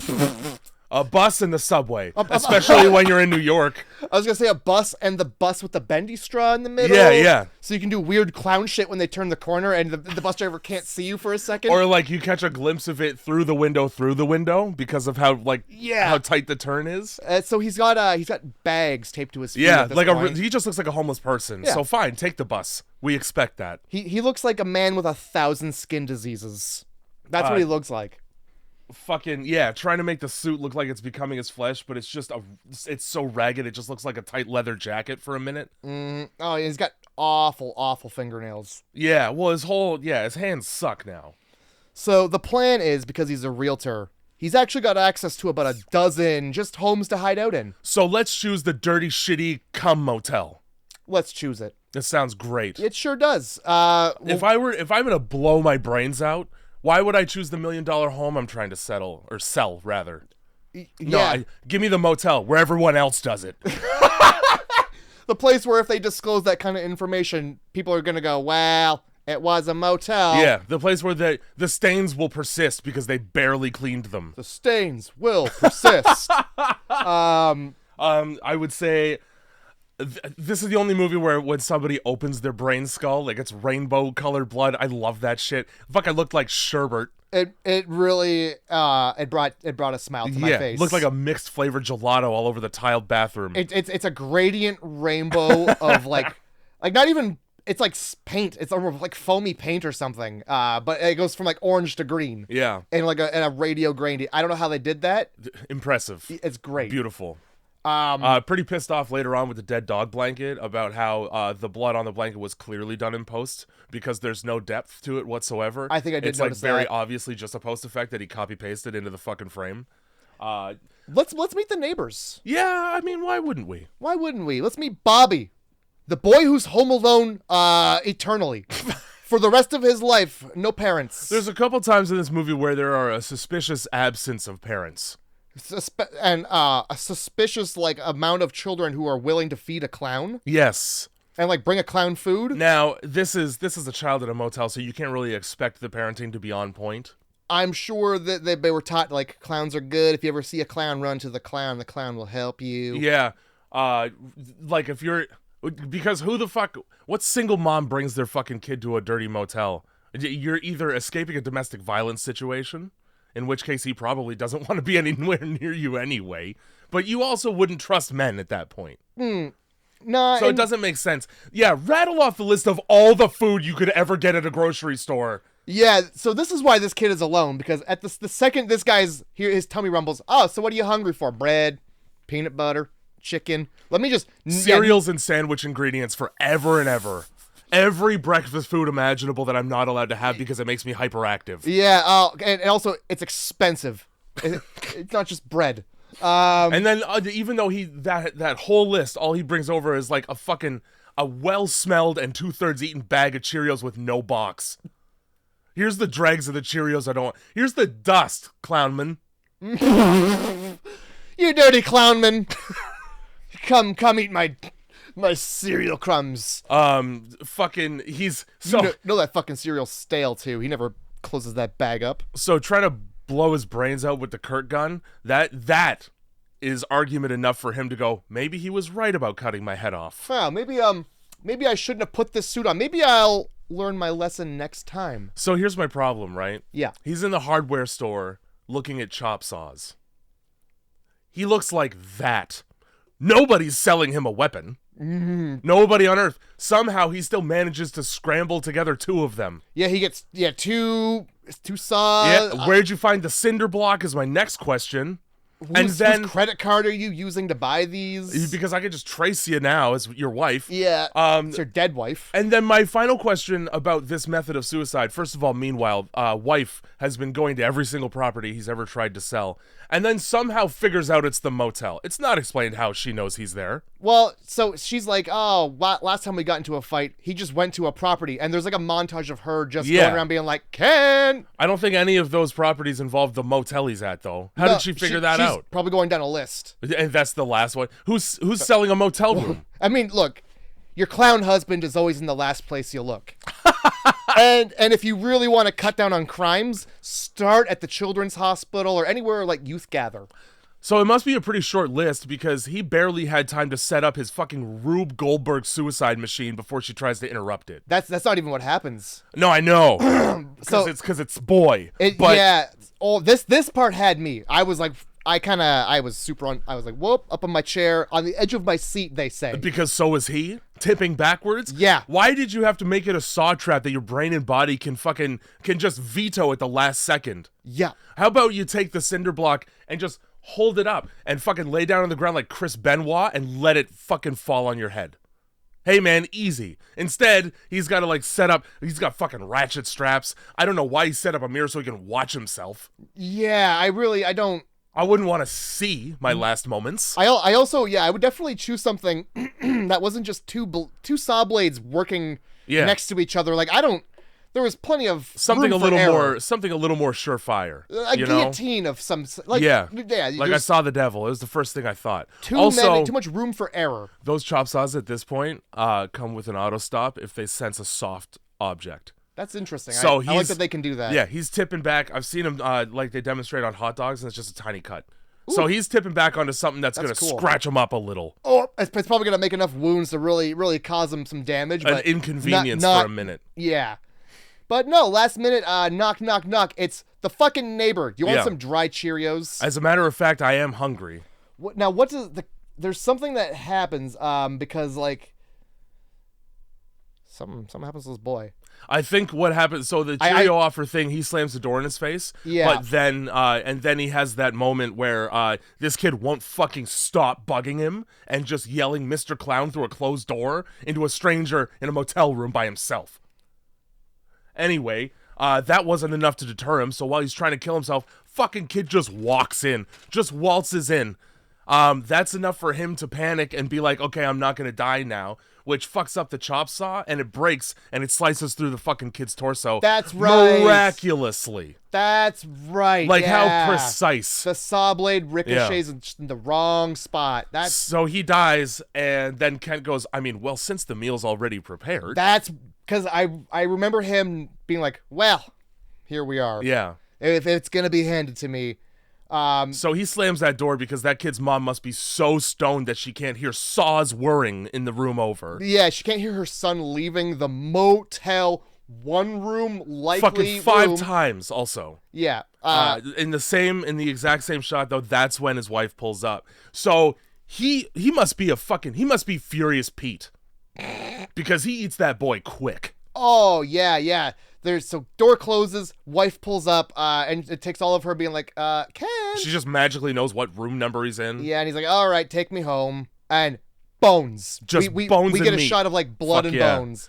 He brought a couple of them with him, I guess. Yeah, in his tum-tum. Yeah. He probably I was pissed because he, then later on, Kurt's like, this is a child's bone, maybe 7 or 8. I was like, there was no kid in the basement. Where did that come from? So he must have just devoured it and then threw it up later. Yeah, there was a shot of him, right when, because we get that scene where his son gets bullied and runs home. Yeah. And there's like a cut scene bit in there where he's like coughing up bones, and then he's like, oh, Jack's home. Fair. He's like, yeah, take me home. Wife takes him home because she like believes him now. Yeah. Believes him. She read 3 pages of a neurotic nightmares book, and we're on to something. Yeah, I wouldn't believe you on your word, but 3 pages of this stranger's fucking dementia scrawlings. Yeah, his schizophrenic ramblings from his childhood. Yeah, maybe clown demons. I guess Scandinavian clown demons. Whatever, no big deal. There's wilder things, I guess. There's a bit here because like he shoots himself, Jay. Yeah, he does. Is anybody gonna report this gunfire? Great point. No, look at the motel. It's the Casablanca right by the highway by my place. Oh God.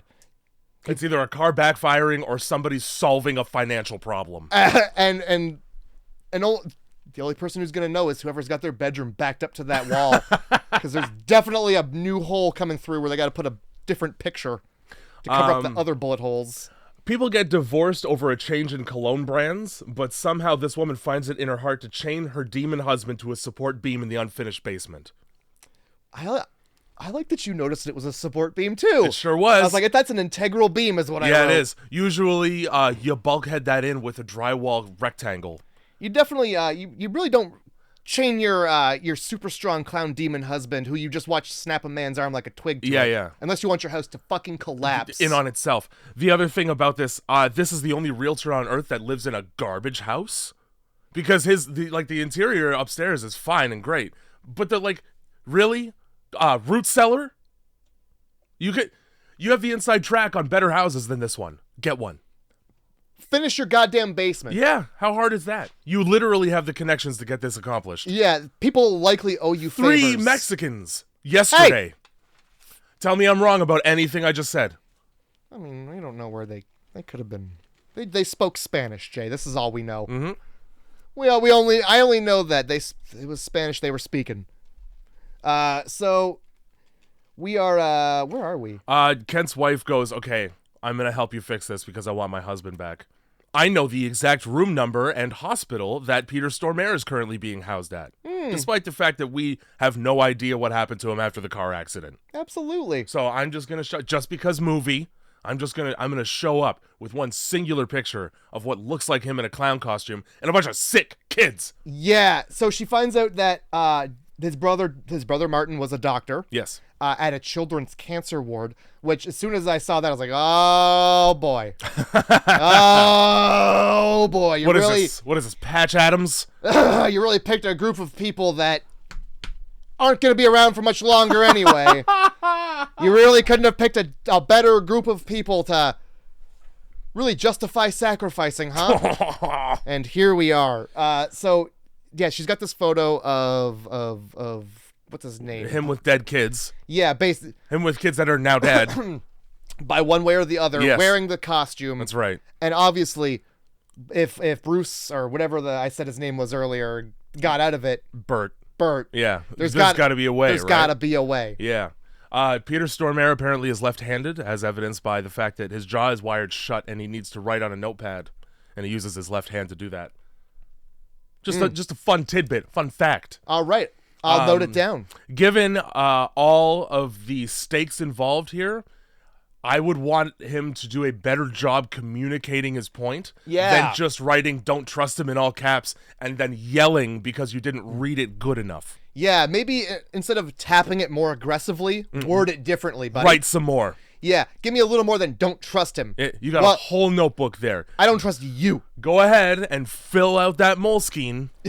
Yeah, give me some genuine instructions. We've got some time.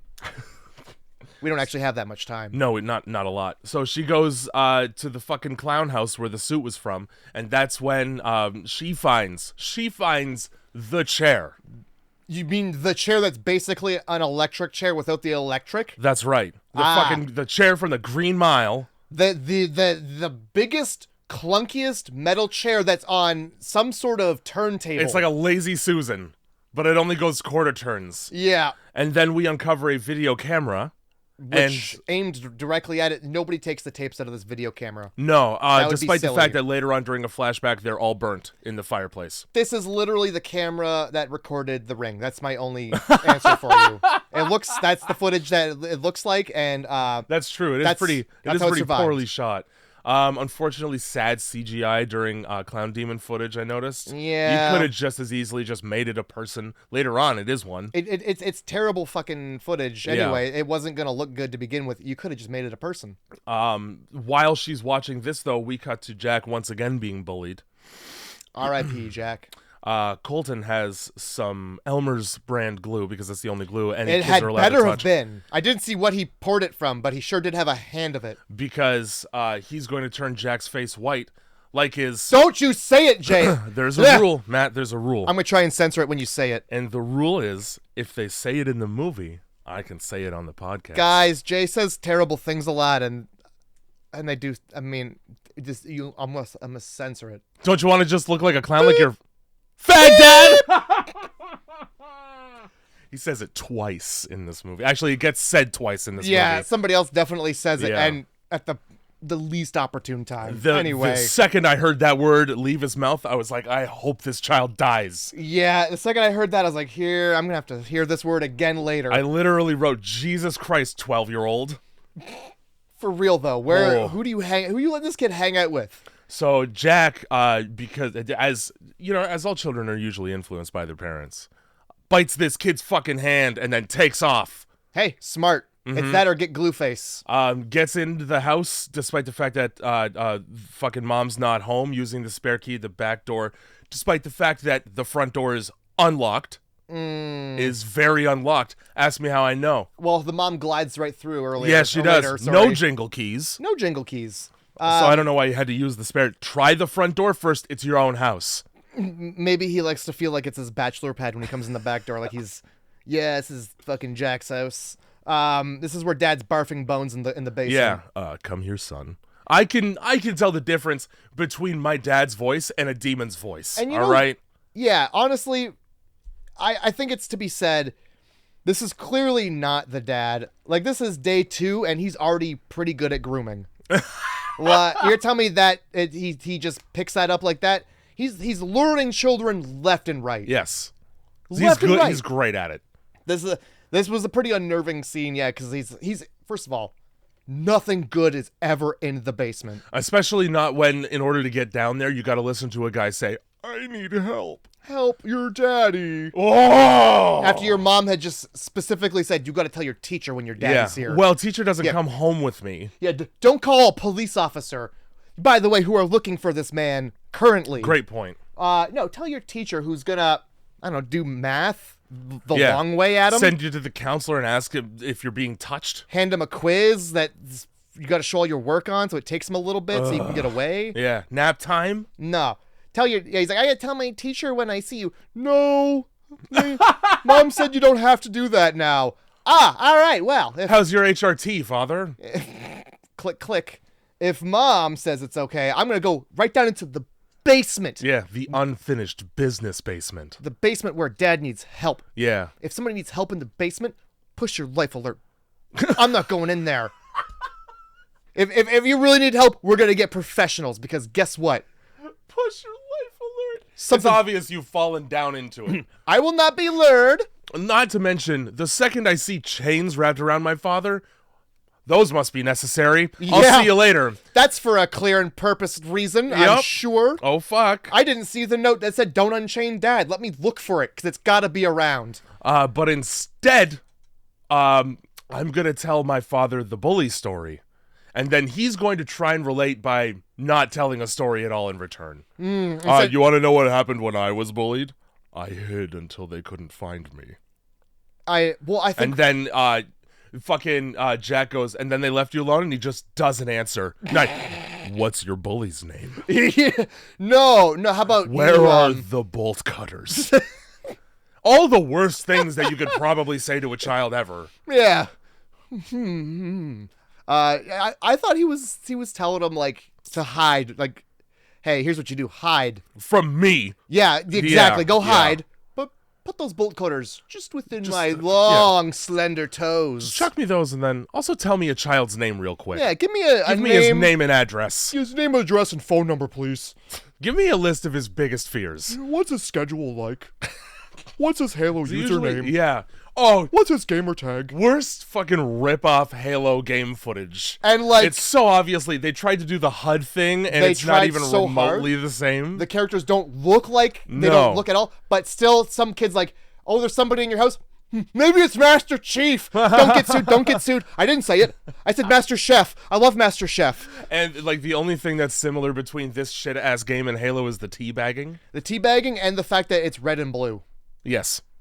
Red and blue, and it's clearly I think it's supposed to be the map from Halo 2, where you got a base at one end of a valley, not Blood Gulch, but I know the which one one that's you're got thinking the water. of. Valhalla? Or is that the winter no, one? yeah, it's Okay. Valhalla. I'm pretty sure that's the one I'm thinking of. Man, flexing my Halo fucking memory on that one. Woo-wee. Jeez Louise. It's the one where you get the ghosts and you zip around in those guys. Yeah. I like it. Really happy that Colton dies because he's the worst actor in this movie somehow. Sure is. There's Jack, but then there's... Guys, I think there is someone in my house. There is, boys, I'm going to say that F word a little harder now that we're not at school. Yeah, so he's like playing He Halo. says it like his fucking mom was like, okay, this is the only time you can say this. Mom said I'm allowed to if it's necessary, and If it's in a movie. so he spills his code red because he's a gamer boy on the whitest rug that you would ever have code red uncapped on. Also, if you look on the walls of this house, Colton's parents have decided to deck their front foyer out with Jeffrey Epstein model shots of their son. In like an undershirt, looking like he doesn't want to be there. I didn't see that. Holy I was too fuck. busy looking at the clown lurking in the background. There is also that. Yeah, he doesn't see that at first. He goes to get Nunchucks from the pool table aren't going to help you now. Yeah, those can't be real nunchucks. No, they've got to be foam. This kid looks like he would try to use them on animals. He sure does. He looks like somebody he like got practice nunchucks from his like 3 weeks of karate and just kept them. Yup. But he sees the back door open. Oh no, somebody in the house. And then Well, it is. Yeah. It's something in the house. Someone on the wing. And I like how disrespectfully fucking like you're done, man. And then he gets killed in the game. And then parts of his body get thrown at the television. I loved Almost it. like he was still frustrated by that. Yeah, so the dad's like Oh, you TK'd me. I'm going to throw you my liver. the son's like sees the dad, and the dad's obviously a clown. He's like, "Oh, Mr. Last name, Yeah. is your son here?" I hope not. And then over the thing is like, "Yeah, that dad. Oh, yeah, they put him on total blast You sure right in front of the father. Yeah, way to do rude things earlier. That was very rude of you to say that rude word. Yeah. Which was this word that I just said. And then you also, you not only did you use the word, but you called that man that. Yeah, boy, oh boy, good thing that wasn't to his face or anything. So, like, yeah, not only am I clown demon, but I'm also pissed at this kid now. Yeah, it doesn't take. He just goes for What? it. Fuck it, you know? Yep. So that, and then is this where we cut to like the dog? Yeah. Being more than just an angry dog yeah. now. Meg comes home and, like, so this dog's been behaving weirdly ever since he ate the nose. Mm-hmm. At no point did we take him to a vet. At no point did we even mention it in the film. Yeah, fuck it. No, there's there's a moment where he just barks angrily for a minute. And literally has a red nose. Interesting. He has white face paint and a red nose because he's a CG dog. Oh yeah. I didn't quite nose tiss. And then like the kid's like, "Is this because he ate Dad's nose?" Yeah. You know how I watched that and didn't stop the dog from eating plastic? Nor did anybody else. Yeah. Blood covered plastic. Oh well, we don't love animals. It turns out this one's unlovable because it's now full on demoned. Yup. And goes right after fucking Jack's mom. At which point, with perfect timing, Peter Stormare shows up in the house and machetes that dog's head right at her. Oh my god. There has never been more perfect timing. No, there hasn't. Now his jaw is still wired shut, but he's working against that. Oh with yeah. tin snips. I mean, even before the tin snips, he was working hard to say things. I could understand him. Yeah, bleeding down his face the whole fucking time too. Really? That must have been Yeah. something worth saying. So he fucking that the dog head turns to foam too. It The does. whole dog turns to foam. Yeah, foam leaks right out of the severed head area there. Mm-hmm. and then he sits at the table with wire cutters and destroys a doctor's good work. Yeah, probably 12 hours of wiring. Yeah, tons of it. And he gives a story about how his brother was like, because at some point she's like, how did you get out of it? And so he's like, this is where we learned the story. His brother is a doctor in the cancer ward of a children's hospital. And so he got this suit by mistake. Yeah. And it was from like it just came. You know how things just come sometimes? Yeah, things just are around. Yeah, it said costume, so we looked up costume in the first on the internet, sent it to him. And so, I put it on, and, I thought it entertained some kids. What to help the kids? And then the transformation happened, and my brother cured me. He promised me that he would find a cure, and I remember nothing. All I know is that there were way more beds available at the hospital next week. All I know is that there was a lot more parent tears and quite a bit more chemo medication available for the other children. So they cut back to the demon footage, the implication being that was Bert in full demon mode in the chair, and the person administering help in the form of just providing children. Just smuggling cancer-ridden children out of the hospital. You'd think that would be harder than it apparently is. Nah. They do it they do it by the bulk. How does it? Somebody's doing something. Jeffrey Epstein did. I know it goes all the way to the top, Jay, and Jeffrey Epstein is up there hanging. So this is when we find out that we need 5 children. 5 children. We're already down 2, so we got 3 to go. Not bad. Not bad at all. Just go get more of Jack's bullies. I know he's got a bunch because he looks like. He's got a 40-year-old dad bod. Like, he's got fucking gastroenteritis. You're telling me that kids aren't calling him fat every day? For a 7-year-old, he sure does have a beer gut. Yo, he had a clown birthday party. This kid fits in nowhere. Anything that's wrong with him is wrong with him. So we get to Colton's and no, we don't. No, we fucking don't. This is where... I want to point out at this point. Yep. Just real quick.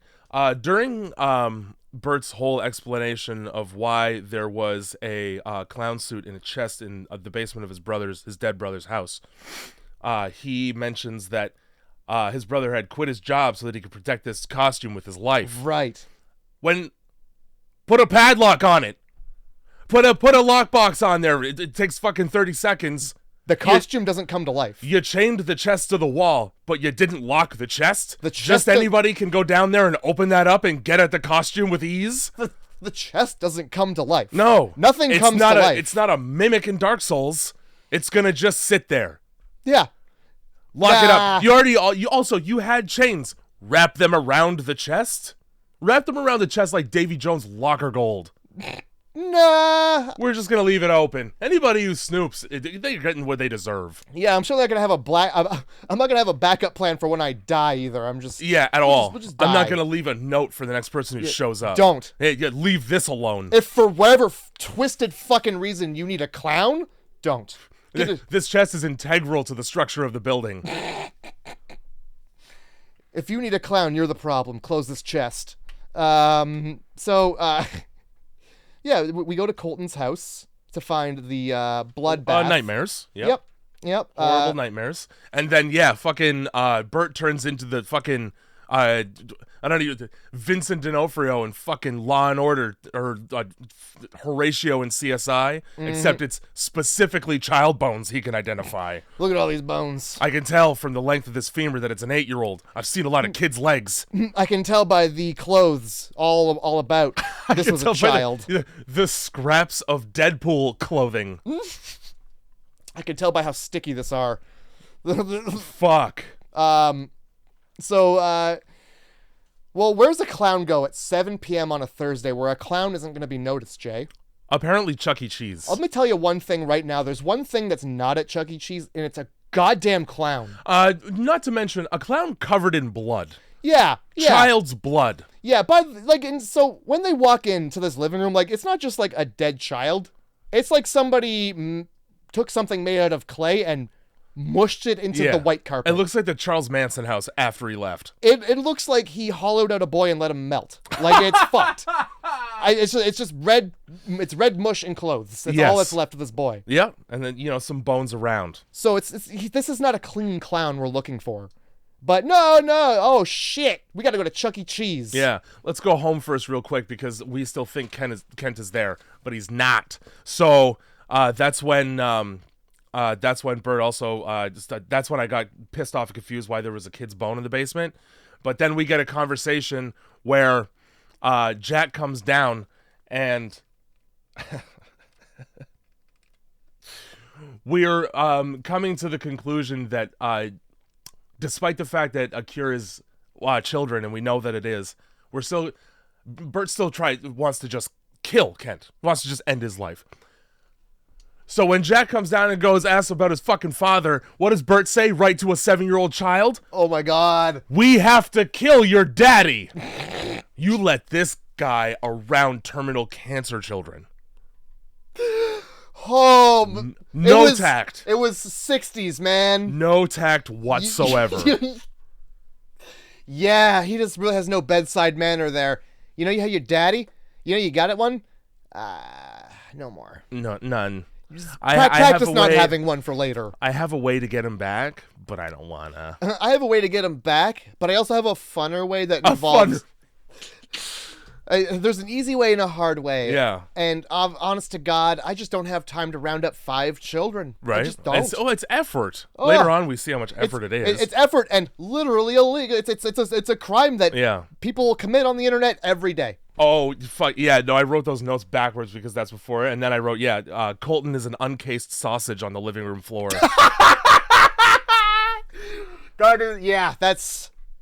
That's exactly those are the words I wanted to use. Somebody squished too much sausage into the casing machine. I couldn't get those words out. Oh shit. So we roll up to Chuck E. Cheese, where he's hiding in the bathroom as if nobody would have noticed a blood-covered clown traipse through the dead center of a Chuck E. Cheese. He's not. No, that's not where he's hiding. That's where he starts hiding because there's a bloody handprint or something. So and then ball pit. There's a shot of like the general manager just closing the emergency door. The one that's alarmed. The one he came in. Okay, I thought it was a bathroom door. It looks like it's outside. How come every Chuck E. Cheese employee looks like they fucking hate children? Also, he looks so inconvenienced by his job. How about this? Why is this Chuck E. Cheese designed in such a way where if somebody wanted to remove a child, there's one door and it goes out the back, and it's right there, right where the children are, like in the dead center of the arcade. So yeah, there's a big bloody handprint on the back of the door that he obviously doesn't notice. Yeah, and then oh my God, my fucking favorite shot is the ball pit. When the kid gets sucked into the ball pit. Yeah, so we're the fucking snakes from Jackass. She's like, hey. Listen, Bert, you can't go in there. You look like an escaped mental patient, which works to my favor later. So does Kent. Yeah. A lot. Well, Kent's already in there. That's the problem. Also, question number 2, though. Where's any parent? Where's any parent? There's like 2 Chuck E. Cheese employees we see. One of them's got a spray bottle. They show up later. Yeah. When it doesn't matter anymore if they're there or not. There's just a great scene. Oh my God, where she's like looking around. Oh my God, by the way, this door that the clown came in has a code lock on it. He still got in. What the fuck? Is the code 0000? I bet it is. Everybody should try that. You know what's fucked up? He tried a code and it worked. Like, you didn't even break the thing off. Nah. He just opens the lockbox and gets the key. It's not even a lockbox. It's like it's the 5 buttons and you have to push 3 of them. And then it just folds out. No, it's the one from like it's a door handle and it's just got 5 buttons. Oh. It's the one from the 90s that was like at every McDonald's had it on because the back. I thought so we have them too, and it's like a bike lock hook, and then it has that code on the front, and then the front face opens and there's a little compartment where the key is in it. Yeah, he uses those to get into like the places later, but like this Chuck E. Cheese has a security door with a code. And let me just say, he opens it with ease. Yeah, no problem. Whether he tries a code or the door just opens. Yeah. Anyway, so the ball pit scene, the wife is just like looking around and she looks away from the ball pit and a kid just poof. Yep. Like Lake Placid. I want that to be real. I want somebody to have grabbed that kid. Like, That's all probably right, what happened. 1, 2, 3. Yeah. And just The ball pit's actually 5.5 feet deep. It's just a guy down there. and they're pulling balls out of that kid for weeks.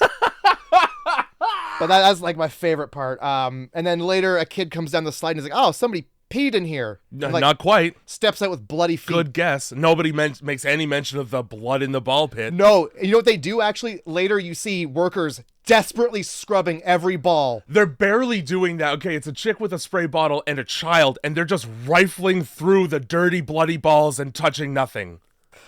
Oh no, that's even worse. The only thing creepy about a play place, or the tubes in the play place, which is where this kid, in order to try and find his brother, disappears. Right. Also, why is it lit like a fucking Halloween haunt? Yeah, Greg's gone, by the way. Yeah, no, he's gone. So if there's one thing you need to know about Greg, he's gone. He's long gone. And I gotta tell you right now, saying the word Greg over and over again doesn't bring him. No. He doesn't come. If he is not gone, chances are he's not going to answer anyway because he wants to stay here forever because kids love this place. Yeah, so... I wrote, the only thing creepy about play place tubes is getting stuck in one with your fat ass or crawling through nacho diarrhea vomit by mistake.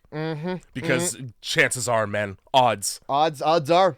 This is why you don't let your children play in jungle gyms until you inspect that there's no homeless men in them. So, exactly. Suddenly, during the Greg search, every other kid at the play place has disappeared. Conveniently, there's no more kids. Yeah, and then they don't come back until we're out. I've never been to a Chuck E. Cheese. In this town, we used to have something called Discovery Zone, which is now called Adventures on Wonderland. No, now it's well, now it's a discount fucking like Value Village ass bargain ass Movati Athletic whatever the fuck it is down there. It's Flying Squirrel Trampoline Park. Okay. It was different area because the Adventures on Wonderland's like right down the street from my house. Yeah, the one I'm thinking of used to be where the Ice House is. Yeah, okay. Or there's a building that's called the Ice House. I'm pretty sure that one's called Flying Squirrel, yeah. Yeah, it's the big McDonald's tower. And let me tell you, trampoline parks, fucking fun as shit. Oh, I bet they are when there's no children. Any age. The deck when you're flying through the air uncontrollably. So, yeah, I've never been to a Chuck E. Cheese. Is it Tube City? Is it Tube City like this? Can you hide a pedophile clown in this without being noticed? I think. Well, when it's lit like it's nighttime, yes, anybody can hide in that shit. I guess so. Yeah. Turn some lights on in the Chuck E. Cheese. These tubes. It's not glow golf everywhere. These tubes extend to the back rooms a little bit. You know. So as he's looking for his brother, a girl gives him just a great bit of advice, which is don't go up there. Yep. Hey, don't go up there. Maybe listen. Yeah, because what does he do? Goes right the fuck up there. Yeah, and then he very conveniently refuses to pay attention to bloody handprints and splatters all over. Yeah. So, we've got the kid in the ball pit. That's one kid. Mm-hmm. And then obviously there's been a second kid because there's blood all over the place. Yep. Or wait. No. There is. Well, maybe that's the same blood because I'm thinking he has to have 3 more kids. Ball pit kid. And then second so there's kid. More blood. And then the brother. So obviously maybe he just dragged this kid throughout the whole thing, bleeding all over the place. I don't know. Maybe, but at the same time, when he finds Greg and he gets dragged, he seems intact. It doesn't seem like he's been attacked yet. But like the kid in the ball pit, I'm guessing that's just a separate kid. It must be. Because there's already a thing full of blood. And he must have pulled him up through. And... Your numbers don't add up. Yeah. You've gone over 5, buddy. Getting a little greedy. A little gluttonous here. So yeah, the brother's like, hey, don't touch Greg. And for all his effort, wow. No, Greg, he gets killed instead. Yeah, Greg gets away. And the tubes become a water slide. It's my favorite thing. A dark red water slide. Because if they thought trying to clean blood off these balls was bad enough. Here's more of it. Yeah. Here's more of it in an arm. Just in case you were wondering, there is more blood. So, I guess that, we would have to exclude ball pit kid. So right? I'm just gonna say that he was dragged into the ball pit and maybe he was maimed, interrupted. And then just like dragged up into the tunnels where all the other blood is. Sure. Okay. Or he's covered in the blood and those are the clown's handprints. That's the only way it makes sense. All right, we'll go with that. Like later on when he goes back to the house, he's not the cleanest bloody clown demon. No, he does get blood fucking everywhere. I've seen far cleaner clowns. Yeah. Clean like physically, not clean mentally. No. No clown is clean up here. The mess is in the attic.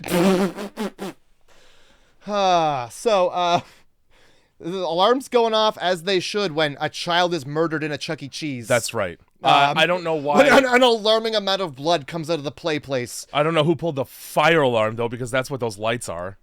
What alarm do you pull, Jay? There's no pedophile. There better not be a... They better not anticipate pedophiles at Chuck E. Cheese. To the point of installing a specific alarm for them? Pedophile. Whoop, whoop. It's just the same sound as the Amber Alert that comes through your phone. The mom walks in. Bert pulls her into the kitchen. He's got an axe. Yes, he does. And somehow this goes right into the glow golf place, where we find Kent. And well, there has to be another way. Is what we come to the agreement upon. Kent's a little busy, and he has just woken up from a power nap because, when you eat that much, the tryptophan hits you. Oh, boy. And have his brows gotten heavy? Yeah. So he's Kent right now, and he's not demon. But then he very quickly becomes demon the second a child appears and goes, bring me a child, or else I'm eating a child anyway. Yeah. The only difference is it's ours. Now, here's the thing, right? Free do-over? She's already pregnant. Just do it again. Just start again with the new one. You're gonna solve this problem, and I mean, maybe you could grow a kid with a little bit more backbone in the bathroom. Now that's true, but people know Jack exists, so it's kind of like, how do you? We took him back to the store, got a refund. Fair enough, yeah. So during this conversation, fucking Bert decides that he's just impatient.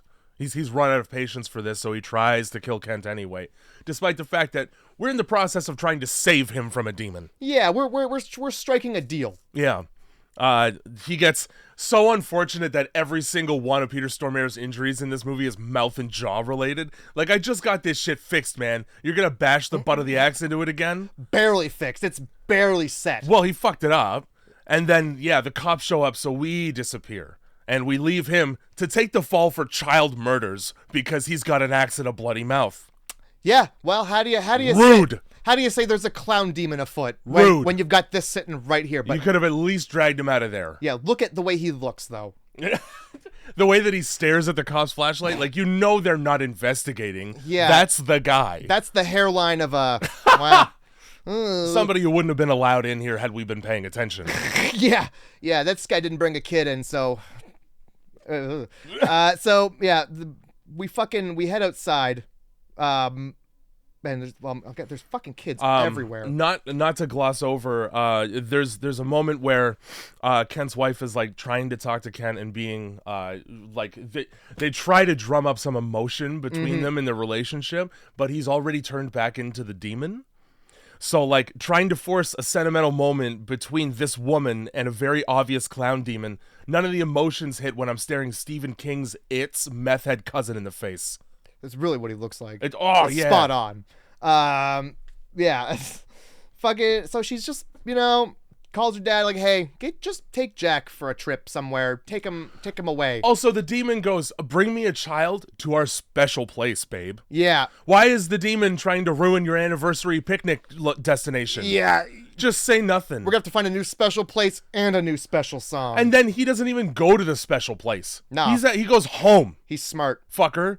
So this girl is like, hey, you're my dentist, can you help me? So fucking wife is sitting out front trying to collect herself, and this chick comes up, like, I can't find my mom, after trying to steal a black child also. Yeah, she gets pretty close to that one. She sees one child with no parents and goes, that's the one. How do I get it in the car? Can't fucking do it. And then his mom shows up, but ironically thanks her for watching him. He's like, yeah, I was intently. So this chick's name is like fucking Alice or something. Who cares? Annie is what it is. Sure. And she's like, yeah, I remember you from the dentist's office. The place all kids hate. Can I just get in your car? I'm not going to wait for you to say yes, I'm getting in your car. Please drive me to my home. I don't know where it is. I don't know how to get there. This kid has never gotten a don't get into cars with strangers conversation. The conversation she got was treat every stranger's car like an Uber. treat every person you see on the street and at their workplace as if they're a trustworthy person. Yep. Every dentist isn't gonna be cool. So she's like, don't worry, I know where your house is, we'll find it. It's in the woods, right? Yeah, it's deep in the woods. You live where I fucked my husband for the first time. On a blanket with ants. And so she pulls up, and like this girl basically hands herself to her. She falls asleep in the car. Yeah. Way too trusting. Yeah, you would think after a traumatic event where there was that much blood, you probably might not sleep for a night or two. So, yeah, she just stops at a place that's clearly not her house, and the fucking dumb bitch gets out anyway. Oh, gets right out. And then doors locked, so she's banging on the fucking doors trying to get back into the car because it's scary out here. Mm-hmm. Lights in the distance. It's obviously a fucking car that's pulling up, but she's having an autistic fit about it regardless. Yeah, I think the cop sees her take off with the kid and is like, hey, wait a minute. I should probably pursue this. Yeah, wait a minute. Should have turned the lights on while you were still within the bounds of town. Yeah. So they hear somebody. I think she hears. She's like, "There's somebody out here." I think it's like stomach growling noises. So maybe he was there, but then he's not there because he makes it home before she does, even though she's driving. Well, she like tries to let her back in, and then all of a sudden she's like, "I don't want to get in your car," and it looks like she's trying to yank her in the car. And that's when, after all this screaming about, please let me back into the car, it's like, okay, and then she's trepidatious about it then. Yeah, well, oh, wait a minute. I don't know if I want this. You had no problem in the fucking parking lot of the Dave & Buster's, though. Yeah, oh, man. But in the woods, where there's something scary out here, this might be worse. And it will be. Also, like, she sticks around. The mom. Like, why wouldn't you peel out? I'm not gonna watch, like, me immorally sacrifice a child to save my husband. I'm just gonna go. Right? I trust that my husband will come home. I like to think that she was just trying to make sure that he got her and that Jack was safe, you know? He's not going to come after her, but he sees her like get back in the car. And he's like, deal's broken. Yeah, it's off. And I'm going home. And somehow he gets home before her and she's driving. Gramps and Jack arrive home around the same time. Because instead of going for a trip, we're gonna go have a word with Kent. Yeah, back to the dangerous place. You know the guy that just broke my son-in-law's arm in front of me and then ran away with a man? The one that refuses to take the clown costume off? He's hinged enough to talk to. Yeah, let's go have a word alone with him. We'll just hash it out. So we get there, and, well, there's blood just everywhere. Mm-hmm. And obviously the grandfather, he's so astute, he's like, well, that my stupid fucking son-in-law did this, not my daughter, never my daughter. Yeah, never ever. I'm gonna clean this up so my daughter will be safe, and we'll frame my son-in-law, who I've decided is bad. Yeah, and I mean is. It is, but not for the reasons that he assumes. Yeah, no. They have a conversation in the kitchen about, I'm just gonna protect you because no, you're not taking the fall for this. And then, well, he's there. Kent has arrived. No more talking. Ever again. Because you can't. Well, yeah, it certainly won't be words, a big tongue slipping. What we're saying is that he gets de-jawed. Fucking Eli Roth really likes to have people lose jaws in his movies. He's got a thing. Everybody's got a thing. You know? Some people's things is sound effects. It happens in Eli Roth. T-Rex. Yeah. He fucking Hostel, Cabin Fever, and this movie, somebody loses a jaw. Wicked. And their tongue's just dangling. That works. It does. I'm down for it. Yeah, it shuts you right up. He doesn't do it often enough to make it go too much, but when you see it, you go, oh boy, glad that's not me. So fucking, Jack's mom / wife tries to run away from the situation and eats shit. Oh, so comedic, like fucking Nicolas Cage and Mom and Dad. I want it to be a mistake. They just like, let's leave it in there. Don't do it again. I wish because she slams in that blood. Oh, so good. And like the clown's not even chasing after her. No, she runs for no reason. Idiot. And falls in that blood. Yeah. Makes it out into the garage where the clown, because of the super strength, first of all, acts just like an asshole, ruining Dad's car. Hopping up on the fucking roof of it, pushing it into the garage door so that she gets trapped. There was a good jump scare here too, because you see Jack come down the stairs and she's like, no, Jack. Yeah. And then boom, clown right in your face. Yup. And if he had turned the other way, it'd been fine. Jack, there'd be no Jack. You'd have your husband. Fucking. So he really wants just one more child. And he can smell it on her. And like the child doesn't have to be ripe. No, and like this is what I mean. Like, so you're not picky about the volume that you're like, because that's just brunch. That's not a meal. That's the edamame at sushi. That's what that is. Oh shit. Yeah, that's the tiny squid in the calamari. I want the rings. So yeah, it's just whatever child will do. Kind of pissed that this woman, as an actor, basically had no reaction to an entire thumb being plunged into her stomach. Okay, like she's kind of just like, and then she yells for Jack, and then had she not said anything at all, Kent would not have known that Jack was anywhere. Mm-hmm. Because he goes, oh yeah, there's another kid that's easier to get. There's one that's gonna be way tastier. Yeah, I don't even have to open the case. There's not one I'm gonna have to sift through guts for. Yeah. So the bad mom should have just kept her fucking mouth shut. Yeah, it's not like she was screaming anyway. Free abortion, and then you have the live kid still. Win-win. Yeah, fair enough. You really want to have a kid with this guy? What if it's hereditary clown gross? What if it's a clown baby? Yeah. What if it's a fucking clown baby? You're fucked. But yeah, no. So he digs his thumb in there, and just blood comes out. I was like, she doesn't do much of anything. Is that what that is, or was he just have bloody hands where the blood's running off? No, it's in. Yeah, that's what I thought too. But like, she's not screaming. What's happening? So Jack runs. The demon runs to an unfinished part of this house. The basement. Yeah, where he hides under the stairs. In the midst of this, she tries to chase after him, and she gets like a knife in the shoulder. Or something. No, he stabs her, or she stabs him up a little bit. Oh yeah, that's what it is. Him. And then I think he throws her around. Hits her like in the chest and shoulder with something. I think it's like a shard of glass or just like it's the kitchen knife. It's the kitchen knife. Is it the kitchen knife? Okay. Because I wrote she's got a meaty shoulder. Because because he bites her and just pulls out so much more than should be in a human body in that area. Yeah, because I was like, oh great. She's dead. Who is going to save the boy? He it's a full rack of ribs that he rips off of her fucking collar. Yeah, it takes the entire shoulder in his mouth. And throws her into the glass. And then it's just clown time for a little bit. He's just clowning around in the basement. Yeah, Jack's really doing a horrible job of hiding because I mean, in fairness, there's only a couple places to hide, but I can smell you. Yeah, he's like the giant from Jack and the Beanstalk, and this is Jack. Fuck. Fee, fi, fo, fum. I can smell the blood of just a child I'd like to eat. I wrote clown reach around. It does. It does reach around the corner. And then bricks him in like cold storage and saves him for later. Yeah. But then changes his mind and tries to go in through the stairs instead. Well, I figured he's trapping him in there. Now so he can't like escape out that way? Yeah, because there's no way he's not going to be able to rip those stairs apart when he's got the hunger. He should be able to rip the plywood right off the fucking wall. It's an unfinished basement. Yeah, he really should have. So yeah, he bricks him in, and he goes in through the stairs. There's like a really long drawn out scene where you hear like a thump. Yeah, thump. You know it's him because he was just in the shot. Yeah, and like he's just like slowly walking up the stairs. So I was like, oh, drumming up the jump scare when he busts through the stairs. Exactly, right? And it goes on. God, it goes on. But then Mom shows up. Last second, throws a chain around his neck. Yeah, and puts it around the 3/4 copper lines coming out of the water heater. Now, let me tell you something. I am a licensed plumbing journeyman. And? I could blow over a hot water tank with a light breeze. It's 3/4 copper lines, man. This guy can move an entire SUV with one hand. It's not going to keep him at bay.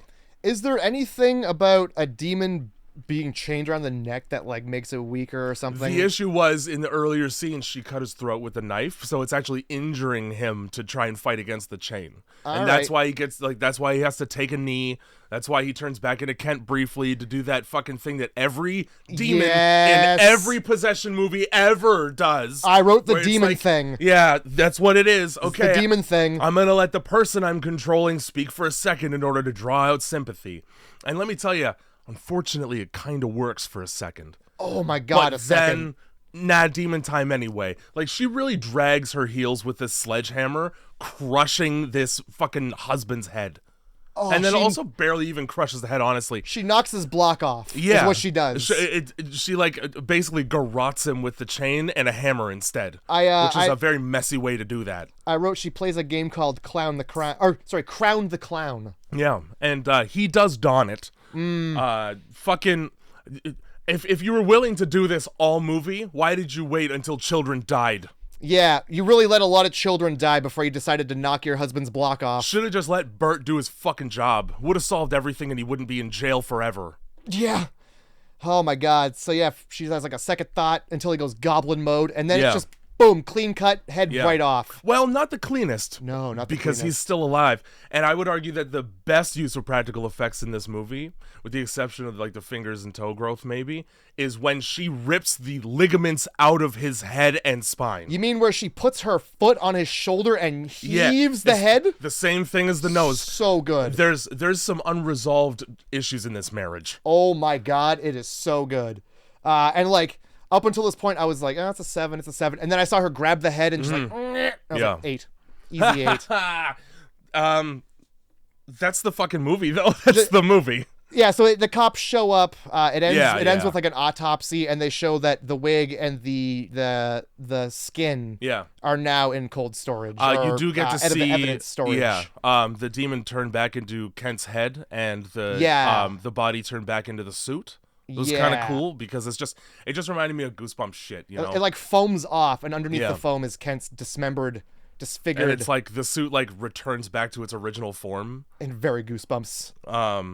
And then yeah, I mean we don't ever get to know what happens to Peter Stormare though. He just disappears from the movie when the cops find him. Well, I'll tell you, when you kill children, you don't make it very far in prison. I would be protesting. I'd be arguing my innocence. I want a lawyer.